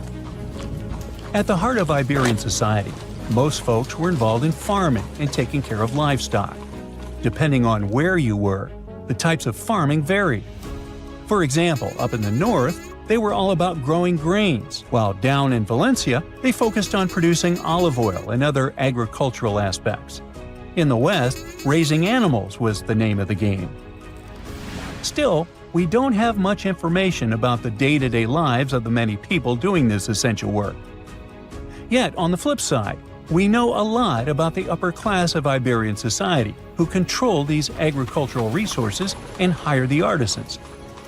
By the 7th century BCE, we start to see a group of Iberian princes who were living the good life, trading with the Phoenicians and enjoying fancy luxury items. You can spot this elite class in their burial practices. Cremation was the go-to method for funerals among the Iberians, and wealthy individuals were often found in cemeteries with all sorts of lavish goods and funerary sculptures that give us a peek into the fashion and hairstyles of the rich. Interestingly, starting in the 6th century BCE, there was a noticeable drop in the number of recognizable burials, which suggests that these elaborate funeral customs became more exclusive to a small elite. Meanwhile, the fate of the majority, farmers, artisans, soldiers, and laborers, who made up a big chunk of the population, remains a bit of a mystery. It used to be a pretty advanced civilization, but it vanished without a trace. Researchers think it could have been due to some massive earthquake, but so far, we don't know for sure. Do you remember 2011? Well, play along with me. A diver is set to go deep into the waters of the Musi River, located in the heart of an Indonesian island. He is one among many who have been getting unbelievable artifacts from the bottom of the river. Little by little, divers and fishers discover a long-lost Sumatran civilization. Known as the Island of Gold, the kingdom of Srivijaya was most likely the closest to a real-life El Dorado there has ever been. However, it disappeared late in the 13th century, and until recently, researchers didn't even know the exact location of the kingdom. Picture a civilization built on a river, a true water world, according to the archaeologists that have been studying Srivijaya. Houses, markets, and places of worship were built on wooden piles above the level of the water. Citizens moved around like modern-day Venetians in simple boats. Srivijaya was known to be a rich and important kingdom. It existed from the 7th to the 11th century CE. It was part of the Silk Road, and anyone traveling from east to west had to pass through the city. Their kings were smart and gained control of the Malacca Strait, which allowed the town to have total control over trading routes in the region. If anything, they sure were honoring the town's name. Srivijaya translates from Sanskrit into prosperous victor, or simply glorious. The kingdom was an important commercial outpost of ancient times. It was strategically located among the most influential commercial routes of the ancient world, which means its citizens became extremely rich. Ancient wealthy societies used to overly display their gold and precious metals. They would often use these metals as offerings to their deities, or they would use them to forge large statues and to make jewelry for kings and queens and decorations for their palaces. Srivijaya wasn't different. Local Indonesian divers who have been exploring the half-mile of the Musi River near the city of Palembang have found some evidence. So far, they've discovered a life-size statue of Buddha, jewelry studded with precious gems, temple bells, mirrors, golden jugs, and other items. No official archaeological excavations have been done in the area, so these artifacts are the first items of the Srivijayan Empire ever found. Sean Kinslett, a British maritime archaeologist who has reported on these discoveries, says he is truly surprised. For long, people have been speculating about the true wealth of Srivijaya, and it seems that the rumors have been confirmed. We're starting from ground zero, he says. We don't know what clothes the people of Srivijaya wore, what their tastes were, what kinds of ceramics they like to eat off. Even though this discovery has brought excitement to the scientific community, there is a downside. Divers and fishers sell the retrieved artifacts at the International Antiquities Market before archaeologists can take a look at them. Researchers could try to buy some items, but they're sold for millions of dollars worldwide. Most of the information we know about this El Dorado of the East was learned from merchant accounts of the city. These descriptions say Srivijaya was a kingdom of human-eating snakes and multilingual parrots. That's weird. Some say its active volcanoes gave the town an eerie and enigmatic sight, and all stories emphasize the amount of gold available there. Travel reports were a common way to describe cities in ancient times. In case you didn't know, this is how the legend of El Dorado originally began. As European explorers began their excavations in South American lands back in the 1500s, the word got out that an Amazonian civilization used to paint their leader in gold as an offering to higher powers. The legend of El Hombre Dorado, also known as the Golden Man, began to quickly spread around Europe. It turned out that it was only a ceremonial piece of pre-Columbian civilization. It had nothing to do with the land of infinite gold. Now, no one knows what brought about the decline of the Srivijaya Empire. Some speculate that its active volcanoes could have swallowed it, or maybe wooden houses built above the river eventually sank. Maybe if divers keep retrieving lost items from the bottom of the river, archaeologists will be able to figure out what happened to the city. It seems to be quite common in the history of the world. Some ancient civilizations disappeared without a trace, as happened with the Mayan civilization, for example. The Mayans managed to build one of the biggest empires in pre-Columbian America. It was believed to be home to over 2 million people, and it thrived for over 6 centuries. Its sudden demise is something that bothers archaeologists and scientists alike. The Mayans began to settle in South America as early as 1500 BCE. Their civilization spanned Mexico's Yucatan Peninsula, Guatemala, and Belize. They are believed to have built around 40 cities at the height of their empire. They also developed a complex hieroglyph system that has been studied since it was discovered by modern scientists. The Mayans were keen engineers, astronomers, and farmers. They were post-nomadic people that settled in vast areas of farmland where they could grow corn and other types of vegetables. Archaeologists are still learning a lot about the Mayan civilization by examining their ruins. The city of Chichen Itza, located in the Yucatan Peninsula, is one of the most important Mayan sites on Earth today. The site is made up of a total of 26 ruins, and it is home to a world-famous pyramid known as El Castillo. It consists of a series of square terraces with stairways on each of the 4 sides of the temple. It was built as an homage to a feathered serpent deity. The Mayans were such architectural geniuses that they managed to build a pyramid that cast a particular shadow. More specifically, in the late afternoon during the spring and fall equinoxes, the pyramid casts several triangular shadows that create the illusion of a feathered serpent crawling down the pyramid. And they created this with none of the tech we have today. The city is so amazing that since 2007, it has been considered one of the 7 wonders of the New World. The Mayan Empire thrived for over 6 centuries due to their wise resource management system and astronomical knowledge. They were able to accurately predict eclipses and, using their rudimentary technology, could even locate Venus and Mars. They had everything to thrive for much longer than they actually did. This is why the Mayans' fall intrigues modern scientists so much. No one has been able to understand completely what led to their demise. That is, until a recent discovery. A study done by NASA claims it can explain what might have happened.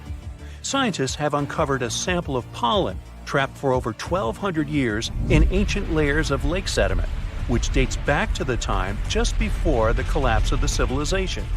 The analysis has revealed something completely new about the Mayans. Instead of the suspected claims that the Mayans disappeared due to terrible disease or some extended conflict in the region, it could have happened due to deforestation.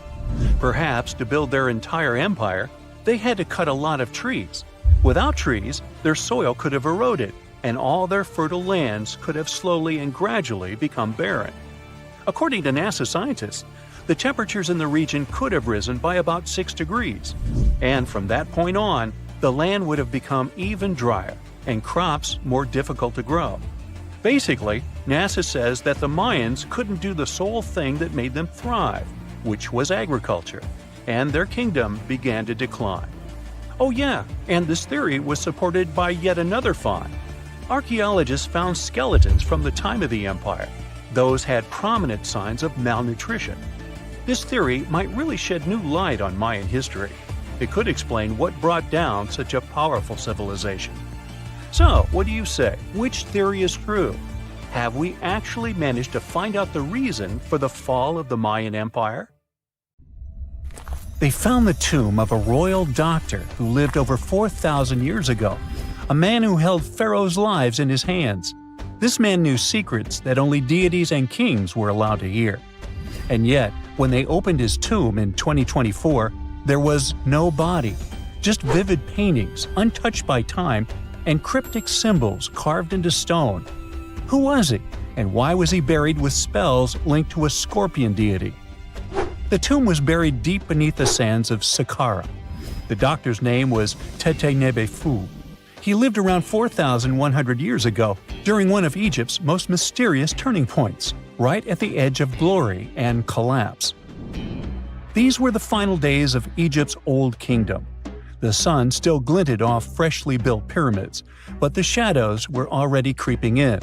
The pharaoh, Pepi II, had ruled longer than anyone before him, 90 years. But by the end of his reign, the country was cracking. The power was slipping, the regional leaders were rising, and the Nile floods grew unpredictable. In this shaky period, the mysterious doctor thrived. His tomb was discovered by a Swiss-French archaeological team in the shadows of old pyramids. The weirdest part was that when they uncovered his burial chamber, they found no body, no golden treasures either. Unfortunately, the tomb had been robbed long ago. But what remained was something even more fascinating: the words and images left on the walls. The paintings are still vibrant, bright colors that somehow survived all those years underground. The walls show jars, containers, strange abstract patterns, and geometric shapes. And then there are hieroglyphs, lines and lines of sacred script carved with precision, like someone had poured their soul into every curve. These inscriptions revealed who Teti Nebi Fu truly was. Turns out, he wasn't just any doctor. He was the conjurer of Serket. Now, Serket was the female deity of scorpions, sacred and terrifying. Egyptians believed she could stop venom, heal bites, and protect the living from toxic elements. The title, Conjurer of Serket, meant Tete Nebi Fu was a specialist in treating dangerous stings and bites. And if he got an entire tomb for himself, he may have been Egypt's top expert in those things, a man who healed with both medicine and magic. But that wasn't all. He also held the title Director of Medicinal Plants, a title seen only once before in all of ancient Egypt. That means he knew the healing power of herbs, roots, and oils like no one else. Now, you might wonder, what plants in a huge land of sand? But in reality, ancient Egyptians used herbal medicine that would hold up in some labs today. They created pills, ointments, and inhalers. Most often, they chose some active ingredient, a flavor to make it easier to take, and something to deliver it into the body. Sound familiar? And yeah, they didn't have many traditional plants, so some of these ingredients were bizarre by our standards, like using crocodile dung and acacia mixed with honey. They even had formulas for anti-wrinkle creams. And apparently, our mysterious healer was also chief dentist. This title is almost never seen in ancient records. Evidence of Egyptian dentists is incredibly rare. Turns out, our ancient genius didn't just fight stings and study plants. He was also trusted with teeth and jaws, which were actually a huge problem in ancient Egypt. These people may have built wonders, but their teeth paid the price. Ancient Egyptians constantly caught grains of sand in their mouths. They often ate grit-filled bread and raw vegetables, which wore down enamel and caused a horrible condition called attrition. This led to tons of problems, including tooth loss. They had to improvise back in the day. For example, crafting the world's oldest known toothpaste from crushed rock, mint, and pepper, which ironically only made things worse for the gums. Or a toothpaste from things like eggshells, pumice, and natron, a salty mineral used for cleaning. They were also inventing mouthwashes from celery, bran, and herbs to ease the problem. Some mummies were even found with crude metal braces and gold wires attaching missing teeth. Though we're not sure if these were for the living, or was it just a nice little addition added as an afterlife gift. So, Teti Nebi Fu specialized in all these fields. 3 rare titles for one man. Now, back in the day, he must have been admired as incredibly knowledgeable. In a world without modern science, he would have been like a sorcerer who knows how some leaf or bark could save a life. That's why archaeologists believe Teti Nebi Fu wasn't just any doctor. He was, most likely, the royal physician, the one who treated the pharaoh himself. We don't know for sure which king he served. Maybe it was Pepi II, and who knows, maybe that's why the guy lived so long. But if that was the case, Teti Nebi Fu may have lived through the final moments of the Old Kingdom, watching the Golden Age crumble from inside the palace walls. And then he was buried, the body was looted, or perhaps just lost to time. But the team says they're still studying the tomb, still uncovering the traces of this incredible man. Overall, ancient Egyptians were practicing medicine on a crazy advanced level. Some practices feel familiar even today. They had hospitals, specialists, surgeries, and many more things, even medical schools. Both men and women were allowed to be doctors. They healed with various methods and practiced surgery with actual tools, scalpels, forceps, even sutures. Some doctors treated only the eyes, others the teeth, the stomach, or even what they called the hidden diseases. They knew how to clean and dress wounds, could set broken bones using splints made of wood or reeds wrapped in linen, and even prevented infections. There were even proctologists. They also built the first prosthetics, like a wooden toe with leather straps that help people walk normally again. The oldest known prosthetic is 3,000 years old. Now, the most shocking part is how they actually even tried to remove tumors. A recent study looked at a 4,000 years old skull. It belonged to a man in his 30s. There were signs of past tumors, and around 3 of them, there were marks, surgical cuts made with a metal tool. That suggests someone attempted to remove or study them, maybe treatment, maybe an autopsy. There was another skull of a woman over 50 years old. It also showed similar signs, but with healed fractures from an earlier injury, which is amazing because her treatment might have actually been successful. Being a healer in this society meant something powerful. It meant being a priest, a scientist, and a magician all at once. To ancient Egyptians, medicine was a necessary art, and they treated it with as much reverence as they did their deities. That's because they believed that sickness could be both physical and spiritual. So a doctor could recite a spell while applying a salve, and a lot of their treatments worked. The reputation of doctors in ancient Egypt was so strong that leaders from other parts of the ancient world, like Persia, actually sought them out. Even Homer, the Greek poet, once said the Egyptians were the most skilled healers of all. Of course, their understanding of the human body wasn't perfect. For example, they thought the heart controlled thought and emotion. They also didn't know what the brain really did. But their approach, observe symptoms, diagnose, and treat, well, that's modern medicine. Sure, they prayed over the wound, but they also healed it, didn't they? Their most famous physician was Imhotep. That guy was a true polymath, an architect, priest, and a healer who became so revered he was later worshipped as a deity of medicine. Yep, a human who was so cool they turned him into a deity. He lived 2,000 years before Hippocrates, the so-called father of medicine. And yet, some people joke we should drop the Hippocratic Oath altogether and swear an Imhotepic oath instead. These people weren't just laying the foundations of pyramids, they were laying the foundations of healthcare. So looky here, scientists discovered ancient artifacts near King Tut's tomb. Turns out, his VIP final resting place looks more like a public graveyard with about a dozen wooden coffins that's been there for around 3,600 years. Okay, I might have exaggerated a tad. The 11 tombs weren't exactly right next to King Tut, but they were close, near the same city of Luxor. New findings in Egyptian tombs can help us piece together what life was like in ancient Egypt. And guess what? Ancient Egyptians seem to have been remarkably like us, modern humans. Say, the women have always loved jewelry, and archaeologists retrieved a beautifully made necklace with 30 amethyst beads and 2 agate beads, plus a hippo head amulet. Bet it was all the rage back then.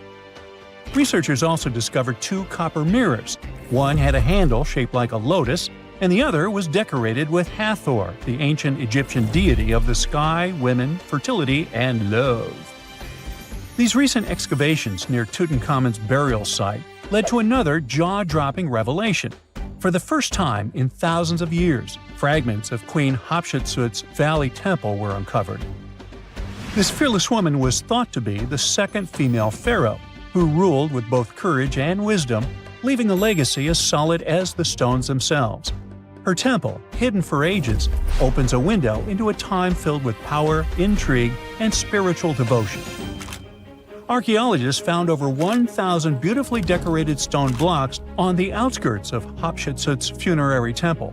There were very few women who managed to take the throne in ancient Egypt.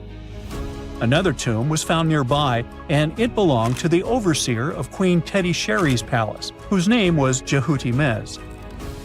Queen Hatshepsut seems to have even more tombs, aces up her sleeve.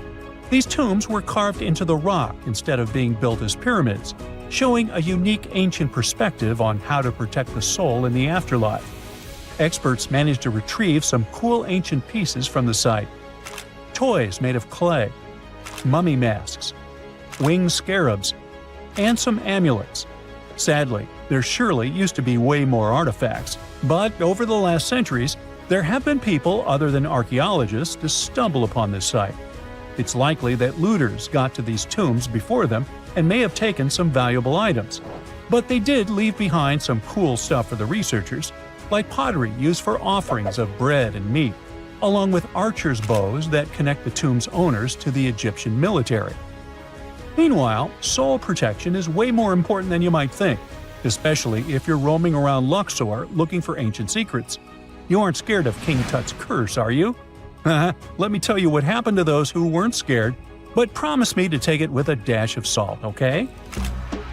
For years, Egyptologists, especially those who believed in paranormal activity, were convinced that there was an unsettling curse surrounding Tutankhamun's archaeological discoveries. This belief stemmed from the mysterious and untimely demise of several excavators who discovered the tomb in 1922 with no logical explanation for why they passed away.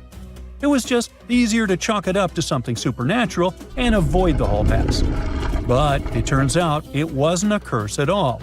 It was likely the radiation that caused those excavators to perish. Now, you might wonder where the radiation came from. After all, while radioactivity was discovered in the 19th century, ancient Egyptians, despite their impressive pyramids, didn't have any radium lying around to make Tut's tomb glow like crazy. So, what could be the real story? It might have been toxic waste behind it all.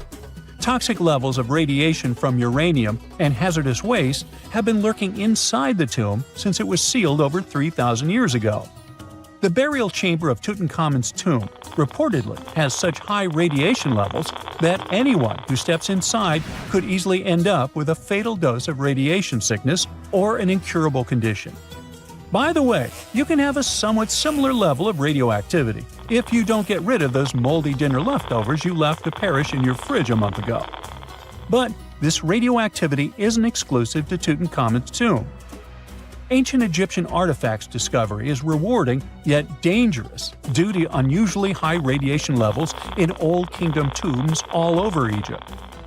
Geiger counters have detected radiation at 2 sites near the Giza pyramids, and radon, a radioactive gas, has been found in several underground tombs in Saqqara. Interestingly, experts believe that the builders of these ancient tombs were aware of the toxins, as some eerie warnings were carved into the walls of many tombs. One inscription ominously declared, "They that break this tomb shall meet their end by a malady that no doctor can diagnose." Other ominous phrases like "forbidden," "due to evil spirits," only added to the fear that supernatural curses haunted these ancient sites. Ominous signs have stunned archaeologists since forever, but the fear grew even stronger a century ago with the mysterious passing of Lord Carnarvon, who funded King Tut's excavation in 1922 and reportedly explored the treasure-filled rooms, along with several others who entered the tomb. Arthur Weigall, another British Egyptologist who was present at the tomb's opening and is credited with starting the curse myth, passed away young when he was just in his 50s in 1934. Chances are the condition that made him pass was connected to radiation. In total, 6 out of the 26 people who were there when the tomb was opened met their end within a decade from various causes. Not only X-ray exposure, those reasons include asphyxia, stroke, heart failure, pneumonia, and even poisoning. Well, isn't this getting a little grim? There was one guy who opened the tomb and somehow managed to avoid the infamous curse, Howard Carter, or so it seemed. Some folks pointed to his survival as proof that the curse wasn't real. After digging up the tomb, Carter published several books on the topic and shifted gears from archaeology to dealing in antiquities for various museums. Despite dodging demise or injury, rumors swirled about how the curse may have impacted him in other ways. One of the big stories linked him to Lord Carnarvon's daughter, Evelyn. Some said he was madly in love with her, but she married someone else, so he chose to stay single. Others claimed they had an affair while she was in Egypt, which ended when her father passed away and she left the country for good. However, there wasn't much evidence to support these stories. Evelyn was just 6 when they met, and they remained friends until his last breath. She was even one of the few attendees at his funeral, but denied any romantic involvement, saying they weren't that close. A year after the revolutionary discovery near King Tut's tomb, Evelyn married politician Sir Brograve Beauchamp and had a daughter. That same year, Beauchamp toured the tomb with his parents, guided by Carter himself. Carter never married and, aside from those posthumous rumors about Evelyn, had no other romantic connections. While the curse adds an intriguing twist to his life story, his tendency to keep relationships at arm's length was evident long before the tomb was opened. It seemed Carter just wasn't a people person.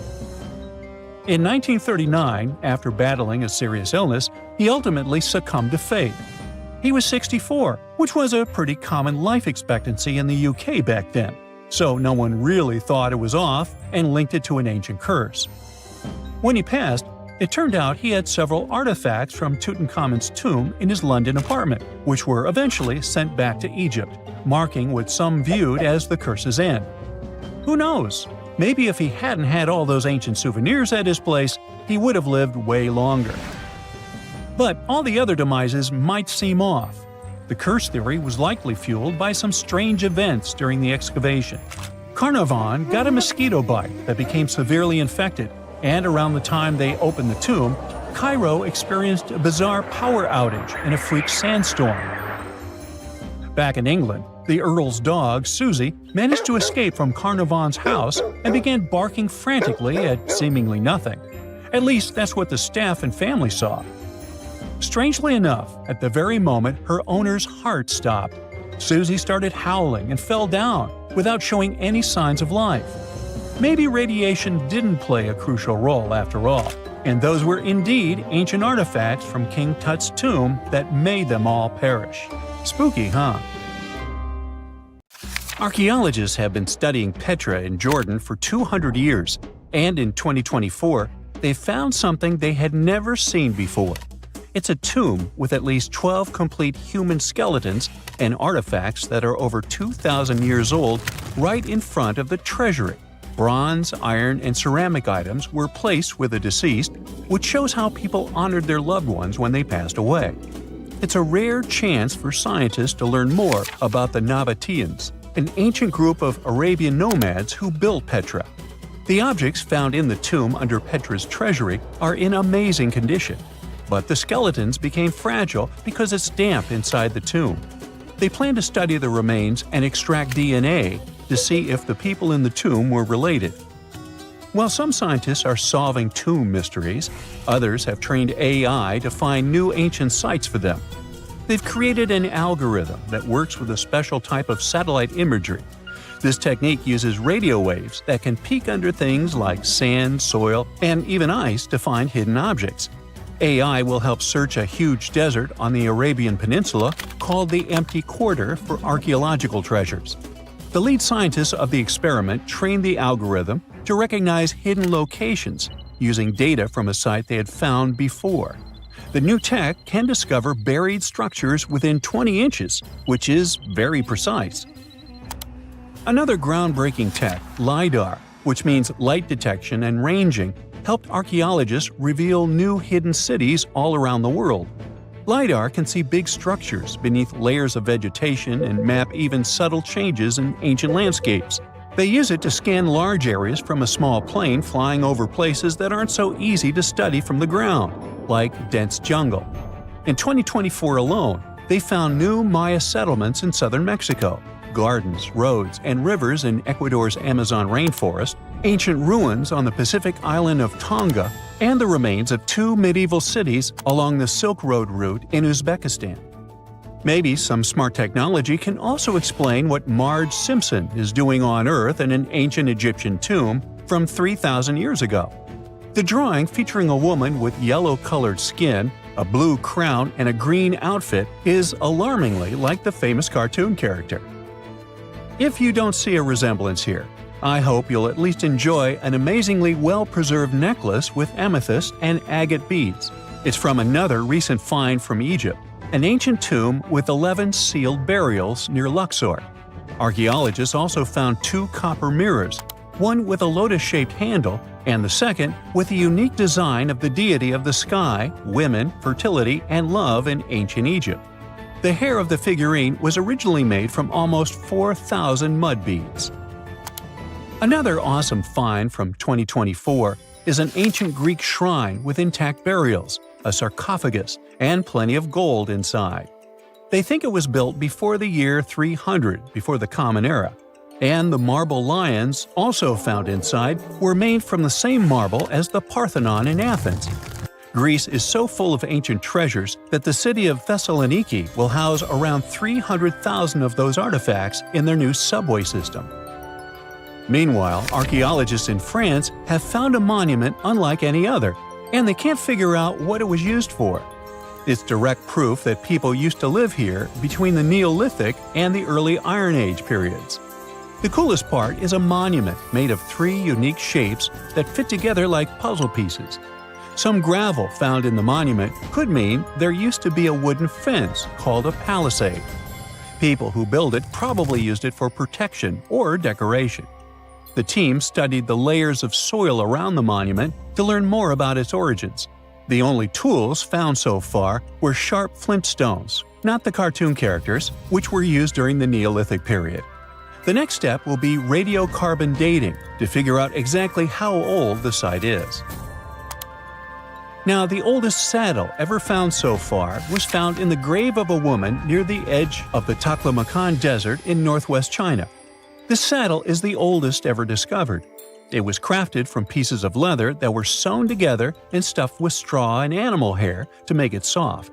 Now, normally, things made from natural materials like this don't last very long because they rot or fall apart. But the Taklamakan Desert is so dry that it helped preserve the artifact. The herdswoman who used the saddle was buried in her full riding attire, so this proves that not only men used saddles and took part in herding and traveling. Now let's shift to Guatemala, where an ornate jade mask made by the ancient Maya people was waiting for centuries to be discovered. Scientists use radiocarbon dating to figure out the age of the mask. They believe the mask may represent a Maya storm deity, a powerful figure in their mythology. These kinds of masks were often made to honor Maya royalty, and they were placed in the tombs of kings and queens when they were buried. The king's tomb was also decorated with carvings made using tools crafted from volcanic obsidian. After 15 years of searching, scientists may have finally figured out where the altar stone of Stonehenge comes from. They compared the tiny minerals inside the altar stone with rocks from many places in Wales and England and ruled out lots of spots. Then they found the perfect match with a place in Scotland, more than 466 miles away from Stonehenge. This area might even be Orkney, a group of islands in the far northeast of Scotland where a lot was going on during the Neolithic period. The big question now is how ancient people moved such a massive stone so far. The altar stone is over 16 feet long and weighs more than 6 tons. The new theory is that they might have used boats to carry it across the coastline and rivers. Once it was close to Stonehenge, they theoretically dragged it across the land using wooden sleds, ropes, and a lot of teamwork. Meanwhile, in the north of France, an ancient home popped to the surface during the construction of a new house. It turned out to be a luxury urban house for the elite from the 2nd century of the Common Era. The inside of the house was destroyed by a fire, but under the destroyed layer, there are beautiful, real-size fresco paintings. Turkish archaeologists unearthed the arm and foot bones of elephants that lived around 9 million years ago. They also found fossils of early horses, giraffes, and even saber-toothed cats.